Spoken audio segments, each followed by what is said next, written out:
Okay ठीक है, तो जिन लोगों ने ट्राई किया डाउट है ना चैट में भेजो, देखते हैं। तो इसमें 9 जो है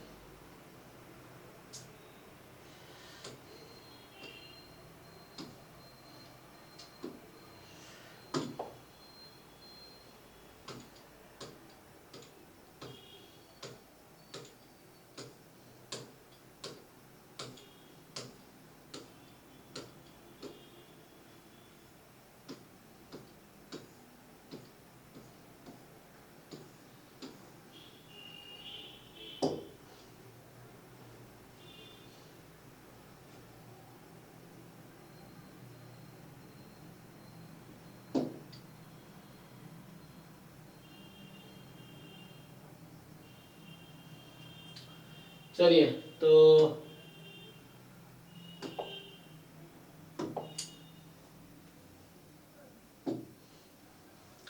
ठीक है ना। तो मॉक टेस्ट 9 अगर आप लोगों ने ट्राई किया है जिन लोगों ने, तो चैट में बताओ डाउट, देखते हैं।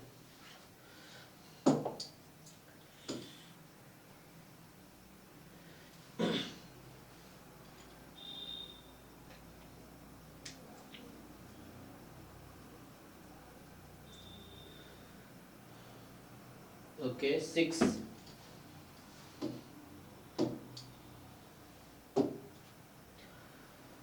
क्वेश्चन क्या कह रहा है? 6 क्वेश्चन जो है, X Y be random variable whose joint distribution uniform over half disc this. Okay, मतलब ये तो मार्जिनल एक्स का क्या होगा? अच्छा, ये कहना चाह रहा है कि जो ये सर्कल जैसे है ना, ये हमारे पास तो X square plus Y square is less than equal to 1 है और X more than equal to 0 है, मतलब ये वाला एक्स पॉजिटिव है ना। तो ये जो आपको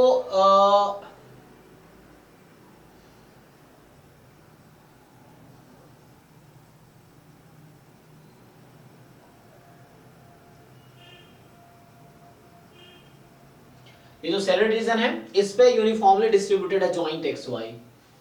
तो आपको पता है यूनिफॉर्म डिस्ट्रीब्यूशन जैसे जो वन वेरिएबल का होता है, जो वन वेरिएबल का यूनिफॉर्म डिस्ट्रीब्यूशन है वो 1 upon length of the interval है ना, ऐसा होता है univariate uniform on interval A B. तो 1 upon B minus A is the length of the interval. वैसे ही यहाँ पे 2 डायमेंशनल है, तो आप लोग जानते ही हैं कि इसका जो ज्वाइंट पीडीएफ होगा क्या होगा? इसका एरिया निकाल लो। इसका एरिया कितना है? π/2 है ना, पाई आर स्क्वायर, तो आर तो 1 है और ये हाफ सर्कल का हाफ है, तो pi R square by 2, so pi by 2। तो 1 अपॉन पाई बाई 2 मतलब 2 बाई पाई, और यहाँ जो इसका रहेगा X square plus Y square less than equal to 1, obviously more than equal to 0 होगा। और ये बता रखा है कि x मोर देन 0 है, मोर देन इक्वल टू 0। तो पूछ रहा है what is the marginal density of x। x का मार्जिनल डेंसिटी क्या है जब x 0 से 1 में है, तो मतलब x का मार्जिनल पीडीएफ निकालना है हमें। तो आप क्या करेंगे, देखिए, तो हमें ये भी पता है कि हाउ टू फाइंड मार्जिनल। सो यहां से अगर मैं मार्जिनल निकाल रहा हूं f ऑफ x, तो ये जो ज्वाइंट पीडीएफ है इसका इंटीग्रेशन dy dx, सॉरी मैं क्या कर रहा हूं, हमें मार्जिनल x का चाहिए, तो जो ज्वाइंट है उसका इंटीग्रेशन y के रेस्पेक्ट में। तो देखो ये स्ट्रिप बनाएंगे वर्टिकल स्ट्रिप, तो यहाँ पे y, ये जो रीजन था X square plus Y square बराबर 1 था, X square plus Y square equal to 1, यही रीजन है ना। तो यहाँ से y की वैल्यू निकालोगे plus minus root under 1 minus X square, तो यहाँ पे है y बराबर माइनस 1 माइनस एक्स स्क्वायर से यहाँ y बराबर plus root under 1 minus X square, तो ये आ जाएगा 1 माइनस एक्स स्क्वायर का रूट माइनस से 1 माइनस एक्स स्क्वायर का प्लस। इसको सिंप्लीफाई कर लो, तो सिंप्लीफाई करोगे तो क्या आएगा, तो यहां से आपके पास आ जाएगा b माइनस ए, है ना, इजी तो है। तो 2 पहले से है, हाँ पूरा सर्कल पे रीजन आ जाएगा ना फिर। कैसे, आपको कैसे पता पूरा सर्कल चला जाएगा? यहाँ y नेगेटिव है, देखो इस x एक्सिस के नीचे y की वैल्यू कितनी है, नेगेटिव, और x एक्सिस ऊपर y पॉजिटिव, और यहाँ आप x कहां से कहां तक फिक्स कर रहे हो, देखो क्वेश्चन में क्या लिखा है, x 0 to 1। तो पूरा सर्कल कब होता, जब x -1 to 1 होता, तभी तो पूरा सर्कल होता ना। नहीं, जब y की रेंज लेंगे तो वो पूरा सर्कल हो जाएगा ये। नहीं, पूरा सर्कल क्यों होगा, हमने x को 0 फिक्स कर रखा है, x बराबर 0, x बराबर 1। ओके। पूरा सर्कल क्यों होगा, स्ट्रिप बना रहा हूं, ये जो रीजन है y बराबर दिस, एंड ये जो रीजन है y बराबर दिस, वो तब होगा जब मैं x को नेगेटिव लूंगा, x नेगेटिव है ही नहीं मेरा। हम क्या लिख रहे हैं, यहाँ सपोर्ट क्या है x का, 0 to 1, तो x बराबर 0 कौन सी लाइन है, दिस वन, और y क्या है, दिस वन, तो इसके बीच का ही सर्कल आएगा ना, इधर वाला थोड़ी आएगा, इधर आएगा तो x की वैल्यू क्या हो जाएगी, नेगेटिव, ओरिजिन के लेफ्ट में है ना वो, तो लेफ्ट हाफ सर्कल तो आ ही नहीं रहा, क्योंकि हमारा x 0 to 1 है, तो ये आ जाएगा 4 time root under 1 minus X square upon pi, और सपोर्ट है इसका 0 to 1, this is the support. पूरा सर्कल तब होता, अगर पूरा सर्कल होता बाय द वे, तब मेरा x की वैल्यू होती -1 to 1, अगर पूरा सर्कल में लिया होता तो x की वैल्यू -1 to 1 होती, ये चीज है।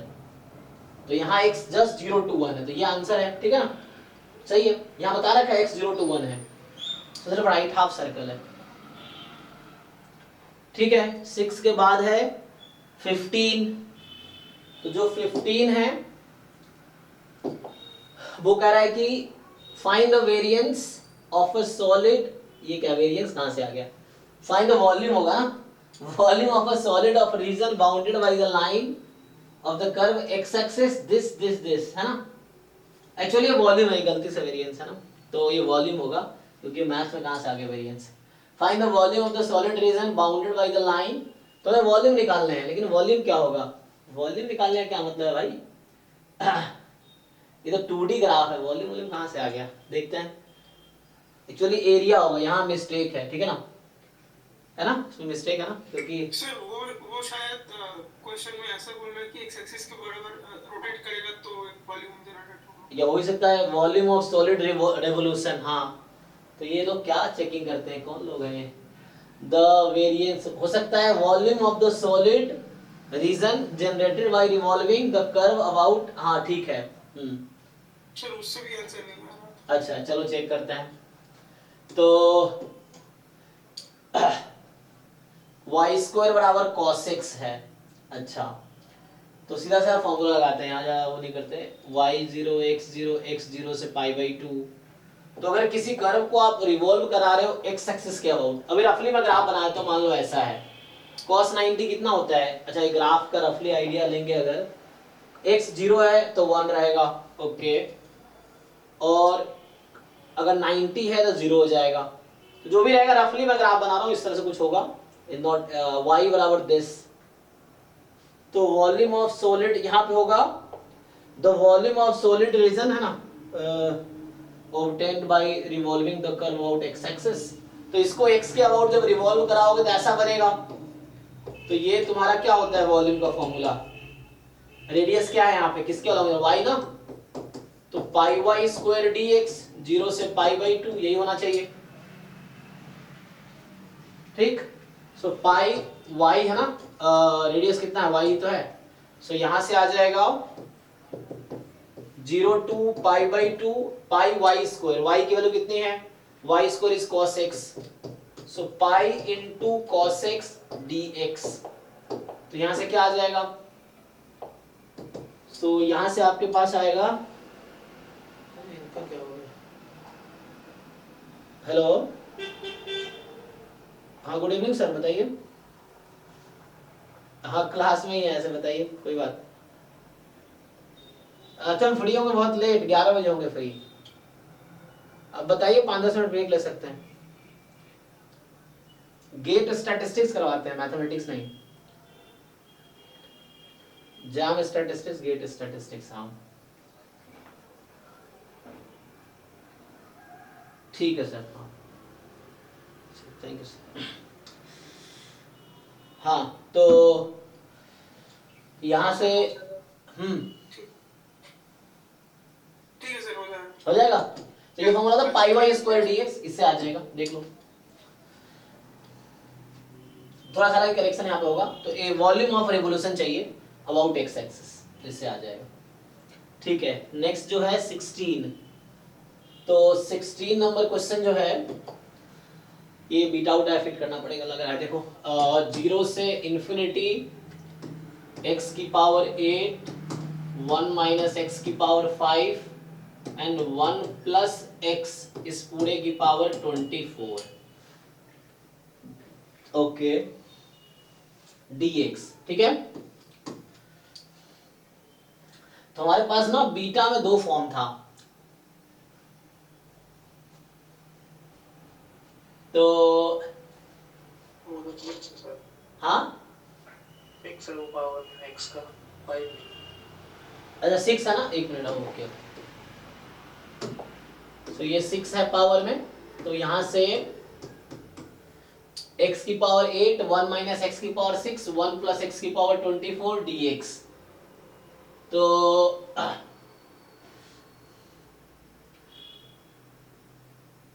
हाँ, तो इसको दो काम, एक काम कर सकते हैं हम लोग, ब्रेक कर दो दो पार्ट में, ठीक है ना, इजी नहीं हो जाएगा। मल्टीप्लाई करके ब्रेक करके ये बीटा सेकंड का, हाँ वही सेकंड काइंड में 2 बन जाएगा तो आसान हो जाएगा। x की पावर 8 अपॉन 1 प्लस x की पावर 24 dx माइनस x की पावर 14 अपॉन 1 प्लस x की पावर 24 dx। अब देखो तुम लोग बताओ मुझे, दो बीटा था ना, एक था 0 to 1 x की power alpha minus 1, 1 minus x की पावर बीटा माइनस 1 dx। तो ये क्या होता था, beta first kind alpha beta ना, मतलब बीटा फंक्शन ही होता है, हालांकि वो तो पीडीएफ में फर्स्ट काइंड सेकंड काइंड बनता है ड्यू टू दिस इंटीग्रल। यही था पक्का।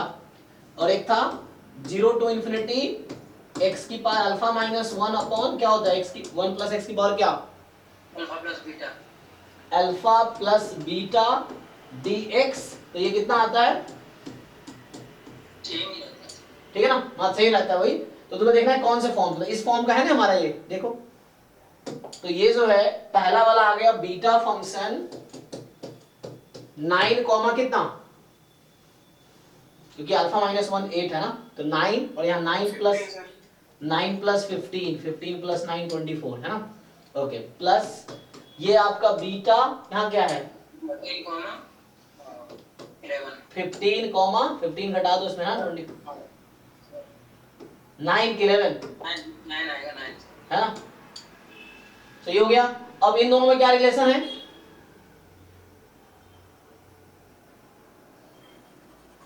सेम रहता है ना, बीटा सिमेट्रिक है। सर बीच में माइनस है। ओ सॉरी, हाँ बीच में तो माइनस है, तो मैंने यहाँ वो कर दिया। तो अच्छा, तो बीच में माइनस है, इन दोनों का वैल्यू क्या सेम, बीटा सिमेट्रिक है ना, अल्फा बीटा इंटरचेंज करने फर्क पड़ता है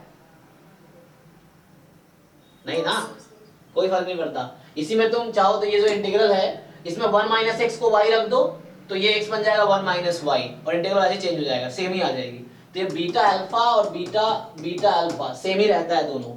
तो क्या आंसर आ गया, 0।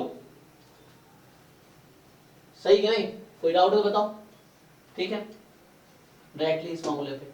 सो बीटा सिमेट्रिक है, बीटा डिस्ट्रीब्यूशन मतलब सिमेट्रिक इन द सेंस कि अल्फा बीटा को इंटरचेंज करने पे वैल्यू सेम ही रहेगी, beta function beta comma alpha का वैल्यू सेम ही रहेगी। ये है, ठीक है। नेक्स्ट है, तो इसका आंसर 0 हो गया, 0 सही है। 11, अभी तुम 11 पे आगे वापस सुन लो। 11 क्या कह रहा है, which of the following series is convergent।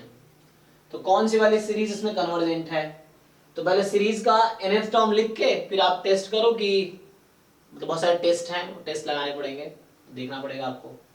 तो कौन सा कन्वर्जेंट पहला अगर है तो आपके पास क्या ही है, तो फर्स्ट वाले को अगर ए ऑप्शन को अगर आप सीरीज में लिखना चाहो तो क्या लिख सकते हो, 1 फैक्टोरियल बाई 1 स्क्वायर। अच्छा ऐसा चल रहा है, मतलब ये चल रहा है n फैक्टोरियल n की पावर n, यही चल रहा है ना। Okay, n from 1 to infinity. जो बी ऑप्शन है वो चल रहा है n माइनस 1 फैक्टोरियल और n की पावर n माइनस 1। चेक कीजिए आप लोग। नहीं नहीं, 3 है तो 2 है, यहाँ गड़बड़ है, 3 है ना यहाँ पे, सो डिनोमिनेटर में 3 है। हमें इसको लिखना है 3 की पावर, 3 तो फिक्स कर रखा है इन्होंने, 1 2 3। तो पहले टर्म में 1 है, दूसरे टर्म में, और यहाँ n प्लस 1 कर दो। अब ठीक है, देख लो। सो n को 1 रखोगे, चेक करना, n को 1 रखोगे तो 2 फैक्टोरियल बाई 3, n को 2 रखोगे, इस तरह से है। जो सी ऑप्शन है आपका वो तो बता ही रखा है इन्होंने, n square by n factorial. और जो डी है, जो डी ऑप्शन है आपका, समेशन 2 की power n upon n cube.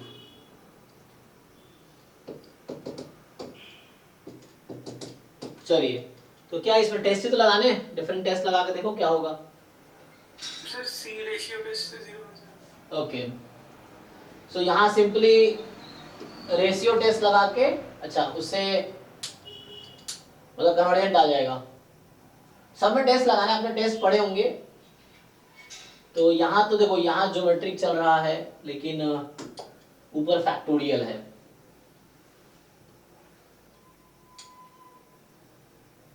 जिनका डाउट है इसमें, क्या डाउट है आपको, जिनका डाउट था कि 11वां बस टेस्ट ही लगाना है मधु, तो इसमें बस आपको डिफरेंट टेस्ट अप्लाई करना है। आपको देखना होगा क्या क्या टेस्ट है, उन टेस्ट को अप्लाई करो, नहीं तो सम निकालने की कोशिश करो आप। सर ऑप्शन ए, सर मतलब ऑप्शन ए में थोड़ा सा डाउट है सर। जो ऑप्शन सी है जी, n स्क्वायर ग्रेटर होगा फैक्टोरियल n के। n स्क्वायर ग्रेटर होगा फैक्टोरियल n से, जरूरी है? नहीं, चेक करते रुको रुको। कहाँ से स्टार्ट करेंगे आप, तो मतलब लार्जर n के लिए कह रहे हैं ना आप। जैसे अगर मैं n को 4 रखता हूं तो बताइए आप क्या होगा, उल्टा होगा। चेक कीजिए, 4 फैक्टोरियल 24 हो जाएगा, 4 स्क्वायर 16, 5 फैक्टोरियल 120, ये हो जाएगा। n square less then n factorial है, कोई नंबर रख के आप वेरीफाई कर सकते हो, तो ये है। सो n square by n factorial less than 1 है, और लिमिट लेंगे तो ये 0 पे चली जाएगी। और रेशियो टेस्ट लगा लीजिए, और फिर से आपको एग्जाम में टाइम बचाना है। और ये एमसीक्यू क्वेश्चन है, क्वेश्चन नंबर क्या है, ये 11 है। तो हमें पता है एक ही ऑप्शन करेक्ट होगा, तो आप एक करेक्ट ऑप्शन चूज कर लो, तो बाकी ऑप्शन पे टाइम वेस्ट मत करो। वो एमएसक्यू में ऐसा करना होगा, एमएसक्यू में हर ऑप्शन को आपको चेक करना होगा कि ट्रू है कि फॉल्स है, क्योंकि वहां ऑल करेक्ट चुनने होते हैं। यहाँ एक ही ट्रू ऑप्शन होगा। हाँ, ए वाला भी करेक्ट आ रहा है। ये वाला करेक्ट आज के ट्राई करके देखते हैं। हाँ सर, एक वाला करेक्ट आ रहा है, वही मैं बोलना चाहती थी। कैसे? n+1 अपॉन an वाला लगाए हैं। सर n फैक्टोरियल, हाँ n फैक्टोरियल को sir n factorial greater than होता है ना, मतलब 2 की पावर n से ज्यादा होता है, तो उसको ग्रेटर देन लिख के कंपैरिजन टेस्ट अप्लाई करके या फिर उसको रेशियो रूट टेस्ट करके उसका सर वो कन्वर्जेंट आ रहा है। नहीं ऐसे n+1 अपॉन an वाला फॉर्मूला लगाए हैं तो 1 अपॉन e आया है। l स्मॉलर देन 1 आ रहा है, तो कन्वर्जेंट हो गया। नहीं, चलो चेक करके देखते हैं। इन फैक्टोरियल, एक मिनट। हाँ,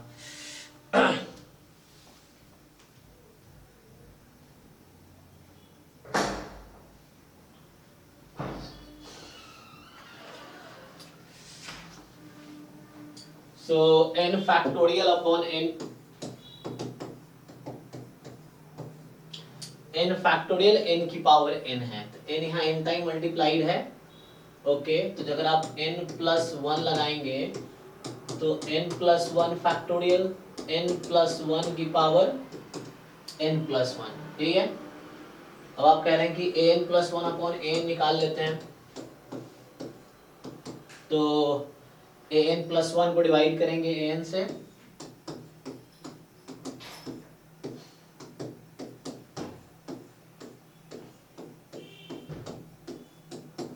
ये बनेगा। अब इसमें अप्लाई कीजिए, सो इसमें अगर आप अप्लाई करेंगे तो क्या आएगा, जब इसको ब्रेक कर तो ये तो चलो एक तो कट जाएगा n+1 और वो वाला n+1 यहाँ वही +1 को काट देगा, तो बचेगा n की पावर n और n+1 की पावर n। चेक कीजिए यहाँ जो n+1 एक बचा हुआ है क्योंकि n फैक्टोरियल से कटेगा ना, n+1 बचेगा यहाँ पे, और वो n+1 इसको यहाँ पे n+1 की पावर है इंटू n+1, वो n+1 कट जाएगा, तो ये बचा एट द एंड। चेक करो अब यहाँ पे n की पावर n है तो ठीक है, आपने क्या किया 1 इस पावर पहले n कॉमन ले लिया आपने, फिर इस n को डिवाइड कर लिया, तो 1 + 1/n की पावर n है। अब n टेंड्स टू इन्फिनिटी है तो 1 प्लस यहाँ से n टेंड्स टू इन्फिनिटी है ना, तो ये 1 + 1/n की पावर n, इसका आप जानते हैं, जब आप लिमिट लगाएंगे आप n+1/n, हाँ तो आप सही कह रहे हैं 1/e आएगा, और 1/e क्या है, लेस देन 1 है, तो लेस देन 1 में क्या होता है रेशियो टेस्ट में, कन्वर्जन। तो n टेंड्स टू इन्फिनिटी है तो लेस देन 1 हम ले रहे हैं, तो मतलब लिमिट हमारी लेस देन 1 आ रही है, इसके बाद ये भी कन्वर्जेंट हो गई फिर। ओके तो मोर देन 1 करेक्ट आंसर हो गया, ये तो गलत बना रखा है मतलब।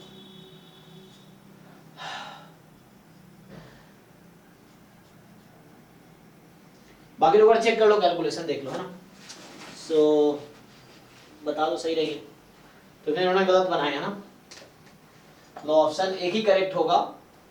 और सिमिलर वे में हम ये भी टेस्ट कर सकते हैं, सी वाला भी चेक करेंगे तो वैसे ही आ जाएगा। सी वाले में क्या आता है भाई, देख लो सी वाला सॉल्व करके। सी वाला कोई मतलब सीरीज ही नहीं बन रहा उसका, सीरीज ही नहीं बन रहा है, इसमें से मिसिंग वैल्यू है, मतलब आप देखिए सीरीज में क्या मिसिंग है मतलब ये सब सीरीज ही नहीं बना पा रही हूँ, मतलब ये सब 2 से शुरू मतलब स्टार्ट हो रहा है, फिर नहीं 1 से स्टार्ट करो, क्या दिक्कत है उसको, कोई पहले कन्वर्जेंस में इनिशियल टर्म्स इफेक्ट नहीं करता है।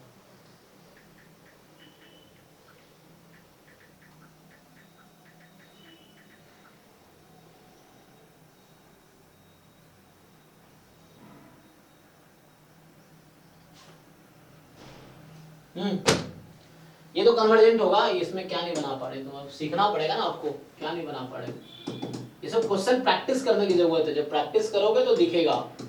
इनफैक्ट ये जैम में क्वेश्चन आया हुआ है कि find the sum of the series, same question JAM में सम ऑफ सीरीज पूछा हुआ है इसी क्वेश्चन का, कि इसका सम क्या होगा, ये नहीं पूछा कन्वर्जेंट क्या है, कन्वर्जेंट तो है ही, इसका सम क्या होगा।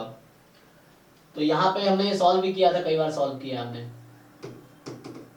इसको ब्रेक करो, क्या दिक्कत है, n into n minus 1 factorial, ये तो सम भी निकाले कन्वर्जेंट हो जाएगा, टेस्ट भी लगा लो तब भी ऐसे सम निकल जाएगा इजीली।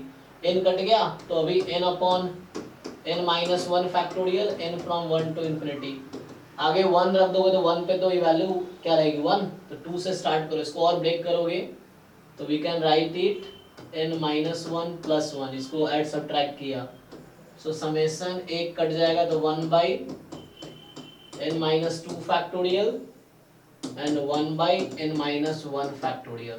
तो यहाँ n तो 1 से इन्फिनिटी होगा, इस वाले में n 2 से स्टार्ट करना पड़ेगा क्योंकि 1 से है ना, पहले जब 1 रखेंगे तो वो टर्म 0 हो जाएगी n minus 1 वाली, तो ये है।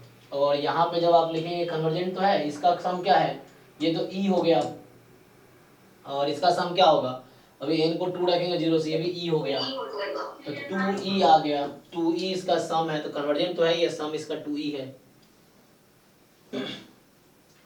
तो यहाँ पे AC दोनों करेक्ट होगा, है ना, तो पहले ऑप्शन में तो इसको चेंज करना पड़ेगा क्योंकि वो सिंगल करेक्ट है। तो एग्जाम में कभी ऐसी सिचुएशन आती है, जैम में भी ऐसा हुआ है कई बार, तो आप देखेंगे वहाँ मार्क्स टू ऑल लिखा रहता है, मतलब कुछ प्रॉब्लम अगर हो गया क्वेश्चन में तो ऐसा इन केस, तो जैसे इस तरह केस अगर जैम में होते हैं कि मान लो 2 ऑप्शन करेक्ट था, आपने 1 लगाए, तो मार्क्स आपको ही मिलेंगे और सबको मिलेगा उस क्वेश्चन में गलत है तो, जिसने अटेम्प्ट नहीं किया उसको भी मार्क्स मिलेंगे, मार्क्स टू ऑल हो जाता है, तो जो अटेम्प्ट किया हो नहीं किया हो सबको मार्क्स मिलेंगे।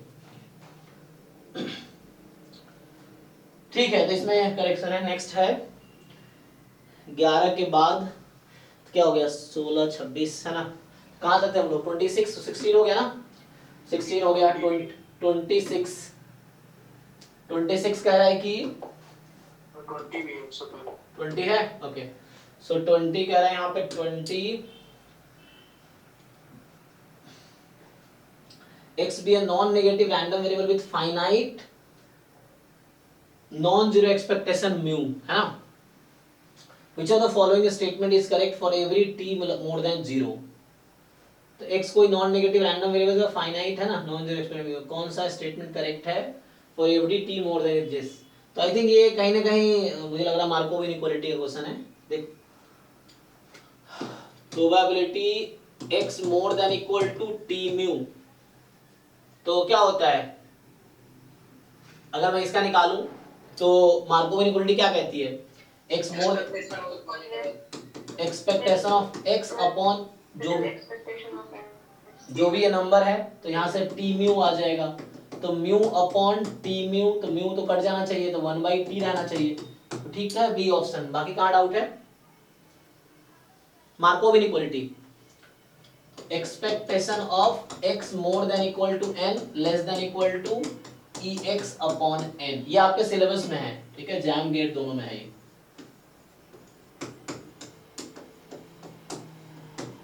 तो इससे आ जाएगा. ठीक है, नेक्स्ट जो है, बाकी बताना है ना, वैसे जो एक लिखा हुआ इसने स्वजाता ने भेजा है वही मैं एक बार देख रहा हूँ पूरा, बाकी मुझे स्विच करना पड़ेगा फिर. अभी देखो बीच में हो तो बताना तुम लोग अपना. 26 क्या है कि fx क्या हो जाएगा?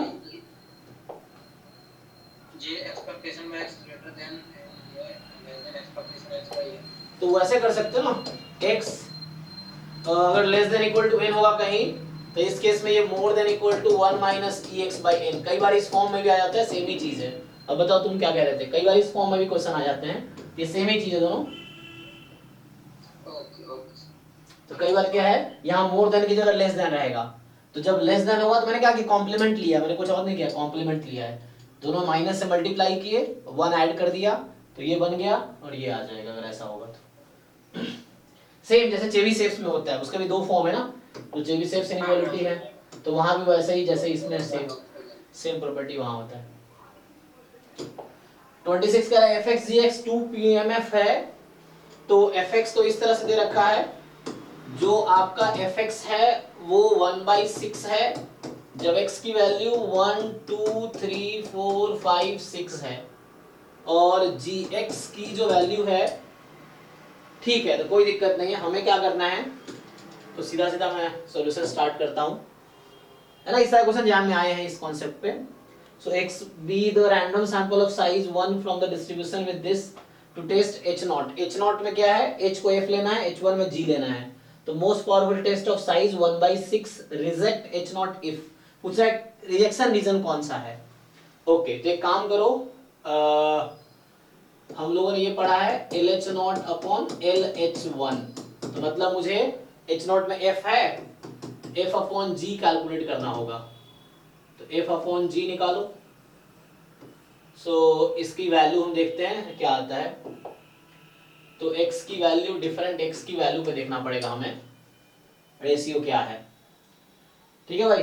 सो देखो x की वैल्यू क्या क्या है, जब x जब 1 है, x जब 2 है, 3 है, 4 है, 5 है, 6 है, मान लो ऐसा है, तो आपसे पूछ रहा है क्या होगा. तो 1 2 3 4 5 6, ठीक है, ये हमारे पास है. एंड तो मुझे क्या करना है, पीएमएफ एफ अपॉन पीएमएफ जी का रेशियो लेना है. तो बताओ जब 1 पे क्या रेशियो आएगा, एफ अपॉन जी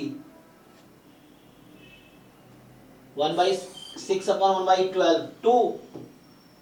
2 3 पे कितना, 3 नहीं, 3 पे होगा 1/6 अपॉन 1/2 ना, तो 1/3. 4 पे फिर रेशियो क्या आएगा, तो 4 पे आप चेक करेंगे, सो 1/6 अपॉन 1/9, 9/6, 3/2, 3/2, 3/2, 3/2. फाइन. अब क्वेश्चन ये है यहाँ पे कि ये जो मैंने लाइक्लीहुड का रेशियो लिया है under h0 upon under h1, क्या ये इंक्रीजिंग है? जैसे x की वैल्यू इंक्रीज हो रही है, तो क्या ये वैल्यू इंक्रीज हो रही है? No. नो, क्या ये डिक्रीज हो रही है? No. तो this is not monotonic. So ये जो लाइक्लीहुड रेशियो है इज नॉट मोनोटोनिक, ये मोनोटोनिक नहीं है। तो मोनोटोनिक नहीं है तो x less than equal to k, x more than equal to k जैसा क्रिटिकल रीजन नहीं होगा। वो तब होता है जब एक जो आप क्रिटिकल रीजन मोनोटोनिक हो, तब ऐसा होता है। तो इस केस में अब आपको देखना होगा, अब इन्होंने साइज दे रखा है 1/6। सो जो साइज है अल्फा वो है 1/6 और ये होता है probability of rejecting H0 when H0 is true. तो H0 इज ट्रू का मतलब हमें PMF जो लेना है HX को वो FX लेना है। सो सोचो अब रिजेक्ट H0, रिजेक्शन रीजन क्या लोगे? हमें PMF यूज करना है FX वाला ताकि साइज आपका आ जाए 1/6। तो PMF तो X को 1 लो, 2 लो, 3 लो, 4 लो, 5 लो, सब क्रिटिकल रीजन है उसका। मतलब even x is equal to 1 is a critical region, x is equal to 2 is a critical region, x is equal to 6 is a critical region, यही ना? So all are critical region। लेकिन मुझे क्या करना है? मुझे चाहिए मोस्ट पावरफुल क्रिटिकल रीजन। हमारे पास critical region x is equal to 1 is a critical region। क्यों? क्योंकि यहाँ मैं x is equal to 1 रख दूंगा तो 1/6 आंसर आ जाएगी। x is equal to 2 रखूंगा तब भी 1/6 आएगी। x is equal to 3 रखेंगे तब भी 1/6 आएगी। x is equal to 4 रखेंगे तब भी 1/6 आएगी। x is equal to 5 रखेंगे तब भी 1/6। x is equal to 6 रखेंगे तब भी 1/6 होगी। ठीक है, अब आपको देखना है कि किस पॉइंट के करस्पॉन्डिंग पावर हाईएस्ट है। तो पावर क्या होता है? तो आपका क्रिटिकल रीजन यहाँ जो है कुछ इस तरह का है, x is equal to k type का। वो कैसे पता चला? जो भी क्रिटिकल रीजन है वो सिग्निफिकेंस लेवल को अचीव करने चाहिए, मतलब जो उसका ट्राइगोनोमेट्रिक प्रोबेबिलिटी वो अल्फा की इक्वल होगी यहाँ से। सो पावर हमारे पास क्या है यहाँ पे कि probability x is equal to k rejecting H0 when H1 is true। तो H1 is true का मतलब हो गया gx, तो हमें gx यूज करना। अब इन्हीं पॉइंट में से देखो सबके करस्पॉन्डिंग पावर निकालो। तो x is equal to 1 के करस्पॉन्डिंग पावर क्या आएगी?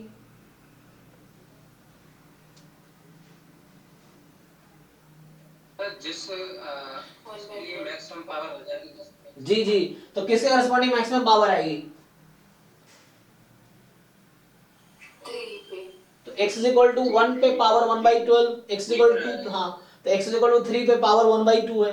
तो ये जो पावर है ये 1/2 होगा for x is equal to 2, ये हाईएस्ट रहेगा। तो जो मैक्सिमम पावर है वो 1/2 है when x is equal to 2। तो x is equal to 2 is a most powerful critical region। ठीक है? x equals to 3। Oh sorry हाँ 2, मतलब मैंने गलत लिख दिया, मतलब 3, हाँ वो मतलब सो x is equal to 3, yes, because x is equal to 2 पे तो 1/12 पावर है ना। x is equal पावर क्या होता है अंडर h1 इसको, x is equal to 3 पे पावर 1/2 है, 1/2 is highest when x is equal to 3। हाँ, सो x is equal to 3 is the most powerful critical reason. यही आंसर है, क्या बोल रहा है ये? ठीक है, तो इसलिए आंसर ये है। चलो आगे जो है नेक्स्ट तो हो गया हमारे पास ये क्वेश्चन नंबर कौन सा 26 हो गया ना, 27 28 भी है, सर 25 का आंसर मैच नहीं हो रहा। 25 कह रहा है कि consider the problem of estimating mu the mean square error of this. So t यहाँ पे दे रखा है x1 x2 xn upon n plus 1 है। तो इसका मतलब अगर मैं इसको x बार के टर्म में लिखूं तो इसको हम अगर n से मल्टीप्लाई डिवाइड कर सकते हैं तो ये तो x बार बन जाएगा, तो n x bar upon n plus 1। हाँ, या ऐसे भी हम लोग समेशन को लिखते हैं ना n x बार, तो ये n x bar upon n plus 1 है। हाँ क्या, अब क्या करना है मुझे? Mean square error. So mean square error का फॉर्मूला लगाते हैं, mean square error of t। ठीक है, so mean square error t का मुझे मीन स्क्वायर एरर फाइंड करना है। तो यहां से आप क्या करेंगे, एक्सपेक्टेशन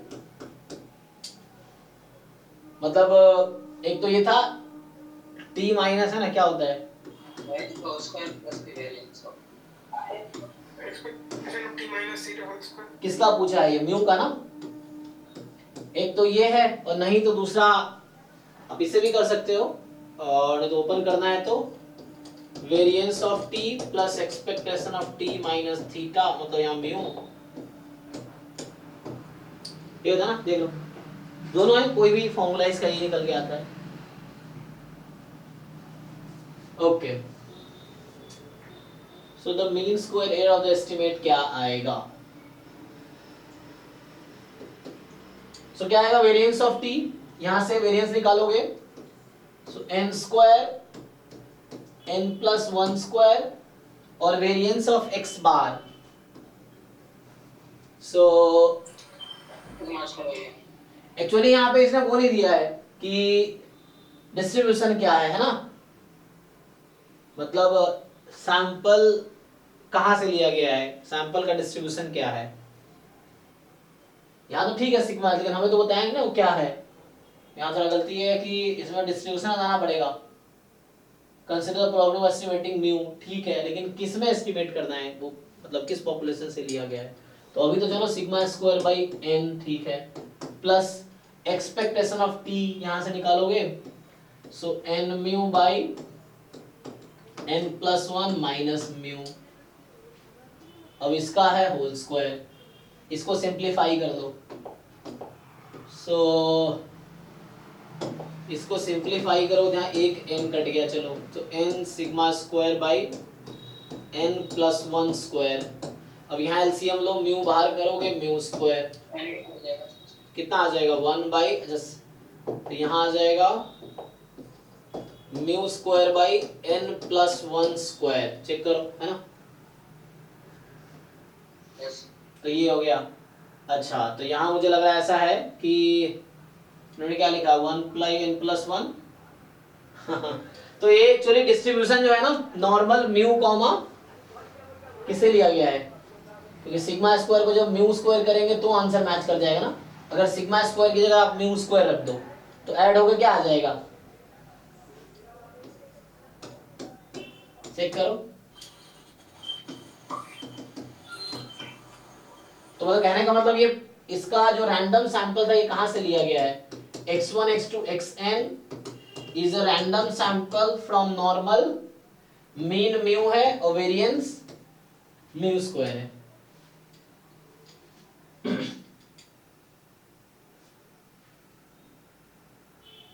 ठीक है, तो यहाँ ये एक्चुअली आंसर मैच तब करेगा जब ये पॉपुलर था। ये लाइन, पहला लाइन इसमें मिसिंग है। एक्सपोनेंशियल भी बोल सकते हो ना? अच्छा, लिखा नहीं है ना, हाँ अगर हो सकता है ऐसा बोलता तब भी चल जाएगा। हाँ अगर नहीं ऐसा है तो एक्सपोनेंशियल भी चलेगा, यस। तो ये नहीं है तो एक्सपोनेंशियल में वेरिएंस क्या होता है, एक्सपोनेंशियल म्यू बोल देगा तब भी चलेगा, यस। कि x1 x2 xn आर है ना, random sample from exponential with mean mu, तो वेरिएंस म्यू स्क्वायर हो जाएगा, यस। तो वो लिखना हो जाता है, वही पहला लाइन इसमें मिस हो गया है कि जो रैंडम सैंपल है वो एक्सपोनेंशियल से आएगा। ठीक है, तो इससे आंसर मैच कर जाएगा फिर। सर 21 वाला ओपन कीजिएगा। 21 ओके, हाँ 1। सर जो इसमें फर्स्ट ब्रैकेट में जो है लिखा है उसको सर सॉल्व करने पे 5 माइनस इंफिनाइट आएगा, तो उसकी वैल्यू तो 1 होती है पता है। हाँ। लेकिन सर अगर 5 माइनस इंफिनाइट को लिखे 1 माइनस 5 इंफिनाइट तो 0 आ जाएगा, ऐसा क्यों? 1 माइनस 5 इंटू 1 माइनस 5 ब्रैकेट में इंफिनाइट, हाँ तो उसकी वैल्यू 0 आ जाएगी। नहीं, 5 इंफिनाइट तो 1 होती है, 5 सीडीएफ है ना। वही तो, हाँ तो 5 इंफिनाइट 1 होता है तो 1 माइनस 1 0 आ गया ना। अगर ये 5 माइनस इंफिनाइट की वैल्यू देखे तो 1 आ रही है। एक मिनट, ऐसा नहीं होगा, मैं लिख के करता हूँ, मुझे समझ नहीं आ रहा, रुको रुको। हाँ सर, ये आप कह रहे हो कि कौन सा लिखूं, ये वाला पहला टर्म हाँ पहला xn मोर देन 3n/4, इसकी बात कर रहे हैं। हाँ सर, इसको सॉल्व करने पे 5। अच्छा रुकिए, तो यहाँ से xn का क्या है, xn जो मुझे दिख रहा है ये chi स्क्वायर n है, है ना, देखिए यहाँ से ये जो पॉपुलेशन, ये जो डिस्ट्रीब्यूशन है chi² n है, गामा n/2 1/2 है, अगर मैं बीटा की पावर अल्फा न्यूमरेटर में लूं तो ये chi² n का पीडीएफ है, तो chi² n का मीन कितना होगा n, और इसका स्टैंडर्ड वेरिएंस 2n, तो √2n more than 3n/4 minus n upon √2n।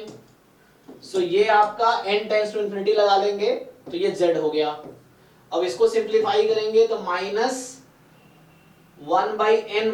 कितना होगा, -n हो जाएगा ना, -n/4, सो -n/4 2n, तो ये n की डिग्री तो ज्यादा है, तो ये लीडिंग टर्म है, मतलब ये डोमिनेटिंग है, तो यहां से ये √n ऊपर जाएगा ना, तो √n ही बचेगा, कहने का मतलब अगर उसको सिंप्लीफाई कर दे तो z मोर देन, इसको कैंसिल करेंगे तो -1/4 √2 और ऊपर में √n हो जाएगा।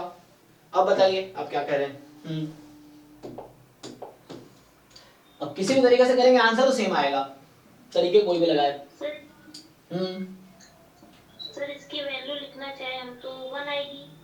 हाँ, n टेंस टू इन्फिनिटी लगा लिया आपने, तो ये -∞, तो z मोर देन -∞ 1 आ गई। हाँ, लेकिन अगर इसको 1 माइनस वाले टर्म में लिखे तो चलिए, 0 आ जाएगा। नहीं 1 माइनस लिखेंगे तो यही तो बन रहा है, तो आप गलत कहां कर रहे थे पता है, आप इसको इन्फिनिटी ले रहे हैं, ये फाई क्या बनेगी, हाँ सर, फाई -∞ है, और फाई -∞ कितनी होगी 0। हाँ माइनस इनफिनिटी जगह इनफिनिटी ले लेंगे। हाँ, तो ये k है मेरा, तो 1 - 5k।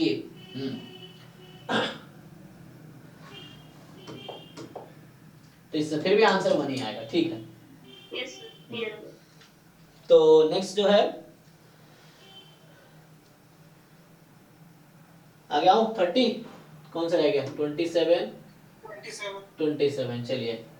सो ये कह रहा है कि you are given that the random variable x is x। मैंने किया था, हाँ, लेकिन एक प्रॉब्लम है, वो आंसर नहीं मैच कर रहा। Okay, you are given that the random, ऊपर आ रहा। मतलब ये पहला आंसर आ रहा है, ये आप कह रहे हो? नहीं sir, 2v e to the power minus e root over e ऐसा है। अच्छा,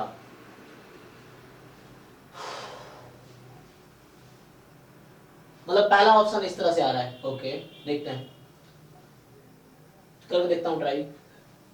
you are given that the random variable x is exponential with mean 1, okay, तो x जो है एक्सपोनेंशियल विद मीन 1 है, and the random variable y uniformly distributed है 0 1 पे, okay, सो x जो है एक्सपोनेंशियल 1 है और y जो है यूनिफॉर्म है 0 1 पे, और furthermore it is known that the x and y are independent, ठीक है। Find the density of joint distribution uv, ठीक है, तो ये जैकोबियन वाले तरीके से मुझे लग रहा है करने को बोल रहा है, xy and v is x upon y, तो ये है ना, हमें क्या करना है यहाँ पे uv का जॉइंट पीडीएफ चाहिए, नो प्रॉब्लम। तो यहाँ पहले आप देखिए आपका सपोर्ट क्या है, तो एक्सपोनेंशियल तो पूरा real positive real number 0 to ∞, और ये 0 to 1, सो ये आपका सपोर्ट है, दिस इज द सपोर्ट, ये जो है ना पैरेलल लाइन चल रही है, y is equal to 0 to 1 के बीच रहेगा, तो ये हमारा सपोर्ट है, ओके। अब और ये लाइन है x बराबर 0, y एक्सिस x पॉजिटिव है, x इंफिनिटी है। पहले तो आप ये देखिए यहाँ पे होगा क्या, इन दोनों में प्रॉब्लम क्या, देखो ज्वाइन तो लिख लेते हैं हम लोग, मेन सपोर्ट में दिक्कत आता है ना, तो पहली बात तो एक्स वाई दोनों पॉजिटिव है, तो पॉजिटिव तो होगा, ये ठीक है। अब इन दोनों में क्या रिलेशन है, अगर आप यूवी को मल्टीप्लाई, यहाँ पे हमारे पास पता है कि x इज मोर देन 0, ठीक है, y पॉजिटिव है तो x upon y more then 0 होगा, x इंटू वाई भी मोर देन 0 होगा, और y 0 to 1 है, y बिटवीन 0 to 1, x 0 से इंफिनिटी एंड y 0 से 1, तो y 0 to 1, यहाँ से मल्टीप्लाई करेंगे आप u इंटू वी निकलेगा, so that is x square, है ना। तो एक्स स्क्वायर पॉजिटिव है और तो एक्स आपका मतलब यहाँ से आप एक्स निकल आ गया रूट अंडर यू वी, और फिर एक्स यू अपॉन वी निकालेंगे तो क्या होता है वाई स्क्वायर, वाई स्क्वायर। तो u अपॉन वी आपका वाई स्क्वायर आ गया, और यहाँ से जो y की वैल्यू आई वो रूट अंडर यू वी आ गई। ओके, यही से y 0 से 1 में यहाँ रेंज आ जाएगा, जैसे ना y 0 से 1 में जैसे बोल रखा है ना, तो y 0 से 1 में है तो y की जगह रखेंगे root under u upon v, ये आपका 0 to 1 है ना, रूट में u अपॉन v 0 to 1 है, स्क्वायरिंग कर देंगे तो यहाँ से स्क्वायरिंग कर देंगे तो u आ जाएगी more than 0 less than v, जो यहाँ लिखा हुआ है ना। तो ये सब तो आउट हो गया, जॉइंट में ये सी डी ऐसे ही आउट हो गया, अब ए बी में से डिसाइड करना है क्या होगा। तो u लेस देन v इस तरह का रीजन बनेगा, क्योंकि y 0 to 1 है, x 0 से इन्फिनिटी था तो x को 0 से इन्फिनिटी करेंगे तो बोथ आर पॉजिटिव और both are negative, both are positive, तो यही सपोर्ट बनेगा इसका। और ठीक, चलिए अब क्या करेंगे हम लोग, तो हमारे पास एफ यू वी, तो ये होता है mod Jacobian F X Y X comma Y, है ना। तो एफ एक्स वाई को हम लोग पुट करते हैं उसके टर्म में, सो एफ एक्स वाई, तो एक तो था आपका एक्सपोनेंशियल, क्या था e की पावर माइनस एक्स एक्सपोनेंशियल 1, एक यूनिफॉर्म 0 1, सो 1 अपॉन 1 यही है, ठीक है। तो e की पावर माइनस एक्स ही हो गया। अब जैकोबियन की वैल्यू कितनी आती है, निकाला आपने? सिर्फ 1/2 भी आ रहा है। बाकी लोग चेक कर लो एक बार, कंफर्म करो। तो 1/2 टाइम v, अच्छा,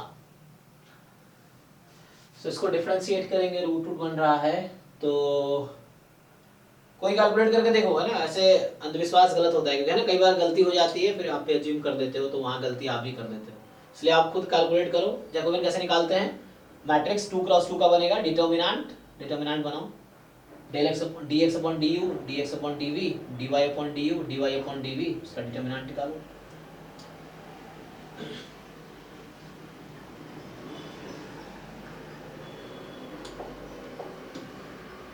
तो यहाँ से अगर हम फाइंड करें, so D X upon D U, तो root U 1/2 root U, so root V upon 2 root U, and इसका ऐसे ही आएगा root under U upon 2 root V, and ऐसे ही अब y का करेंगे डिफरेंशिएशन u के रेस्पेक्ट में, सो 1/2 रूट u रूट v हो जाएगा, और v के रेस्पेक्ट में जब डिफरेंशिएट करेंगे तब प्रॉब्लम है। तो यहाँ root u as it is, अब 1/√v का डेरिवेटिव, तो 1/√v का जो डेरिवेटिव होगा, सिर्फ v/√v, ठीक है, वो करता हूँ ना, सो 1/√v बचेगा, root u as it is, v के रेस्पेक्ट कर रहे हैं, so minus 1/v 1/2 root v, देखो ऐसा होगा 1/x का डेरिवेटिव माइनस 1/x स्क्वायर, फिर रूट v का डेरिवेटिव माइनस 1/2 रूट v, तो इस तरह से बनेगा ये टर्म। तो यहाँ आ गया minus root U upon V root, देख लो ये चेक करो, सो ये बना माइनस 1 अपॉन नहीं minus root under U upon 2v root v, यही आया था ना, देख लो, हाँ सर। ठीक है, ओके। अब इसका डिटर्मिनेंट ले लो,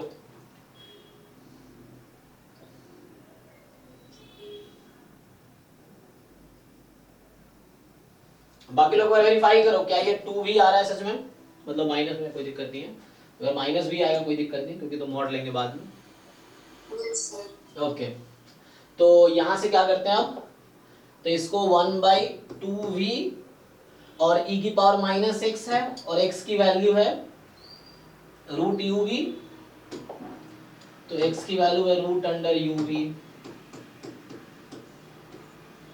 फिर u more than 0 less than v, यही है रीजन बस, तो एफ यू वी तो यही आ रहा है। हाँ सर, ये आ रहा था। अच्छा, ये 2 मतलब ऊपर लिख दिया है, अच्छा ये आप कह रहे हो 2 डिनोमिनेटर में आना चाहिए, है ना, ओके। हाँ सर। क्योंकि एक्सपोनेंशियल 1 है तो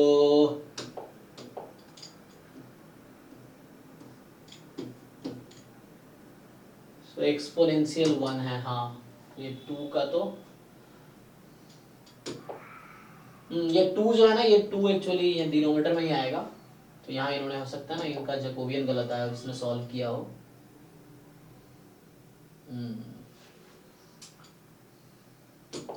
ठीक है, तो ये इसको करेक्ट करना पड़ेगा। तो ये जो ए ऑप्शन एक तो पहले या यहाँ हो सकता है ना, मुझे लग रहा है कि टाइपिंग वालों ने गलती किया होगा, यहाँ 2 था उसने लिखा नहीं है, जो 2 ऊपर है तो उसको नीचे 2 लगाने हैं जस्ट, तो यहाँ 2 लगा देगा बी में। बी ऑप्शन ठीक है, मतलब जस्ट डिनोमिनेटर में 2 भी कर देगा तो सही हो जाएगा। ओके ठीक है, अब क्या है 28 30, ये 27 था, हाँ 28। ये कह रहा है कि you are given random variable x and y such that x is exponential with parameter 1, okay, and y discrete है, ओनली अज्यूमिंग वैल्यूज दिस। ये हो जाएगा, ओके। नेक्स्ट है अगला क्या 20, ये 28 है, 30 कह रहा है सर आंसर गलत है। अच्छा ओके, तो ठीक है, E1 E2 E3 इवेंट है इस तरीके से कि E1 given E2, E2 given E3 और E3 गिवन E1, तीनों P के इक्वल है, और E1 इंटरसेक्शन E2, यहाँ E1 E3 है, गलती से लाइन लगा है, E2 इंटरसेक्शन E1 R है, ओके, तीनों का इंटरसेक्शन S है। तो पूछ रहा है क्या प्रोबेबिलिटी है at least one of the 3 event occurs, so at least one of the 3 event occurs.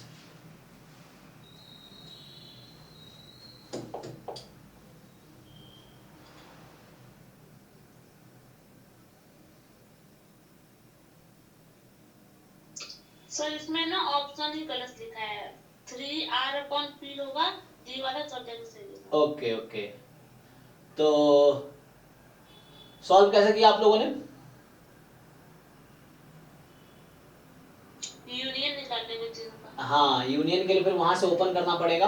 तो जैसे हमें चाहिए probability that at least one of the 3 event होगा, एटलीस्ट का मतलब हम लोग पहले से भी जानते हैं यूनियन होगा, तो E1 union E2 union E3, तो यहाँ से आपके पास probability of E1 plus probability of E2 plus probability of E3, बाकी फॉर्मूला तो पता ही है सबको।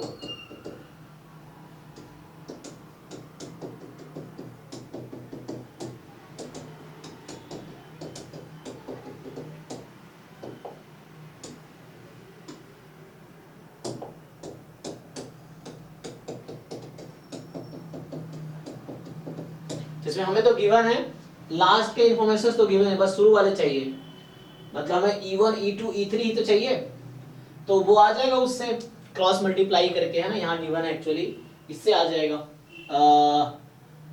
यस, तो हम लोग क्या करेंगे, यहाँ पे जस्ट क्या करना है कि ये सब तो पता ही है ना, बस हमें प्रोबेबिलिटी ऑफ E1 चाहिए, E2 चाहिए, E3 चाहिए, बाकी तो सब डायरेक्टली गिवन है ना। ये 3 जो माइनस में टर्म है उनकी वैल्यू आ रही है, और जो S है लास्ट में प्लस S है, बस पहले वाले का चाहिए। चलो तो इसको ट्राई करके देखते हैं। तो यहां से अगर हम देखें, so probability of E1 intersection, हाँ E2 upon probability of E2, ये पहले टर्म से ओपन करेंगे तो E1 intersection E2 upon E2 is equal to P, तो यहाँ से आप क्रॉस मल्टीप्लाई कीजिए, तो प्रोबेबिलिटी ऑफ E2 जो आ जाएगी, ये तो पता है तीनों का इंटरसेक्शन सेम ही दे रखा है R, तो cross multiply R by P, अच्छा इन्होंने वही P बाई R कर दिया जल्दीबाजी में, है ना, तो सेम ही आ जाएगा आई थिंक, देख लीजिए, क्योंकि -6 नहीं होगा, -3 होगा। हाँ यहाँ पे 6 R नहीं होगा, यहाँ पे 3 होगा, एक तो ये क्या कर रखा है इन्होंने, बस प्रूफिडे में गलती है। सो यहाँ से आएगा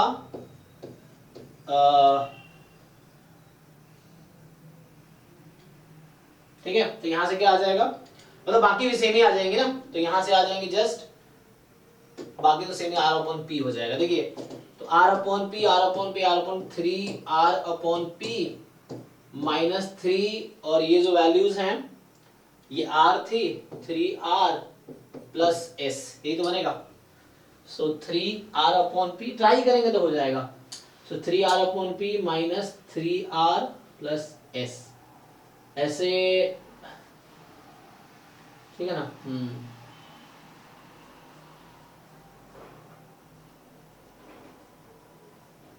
ठीक है। सो करेक्शन, ये टाइपिंग में मतलब मिस्टेक है, इसमें टाइप करने में गलती है, टाइपोस।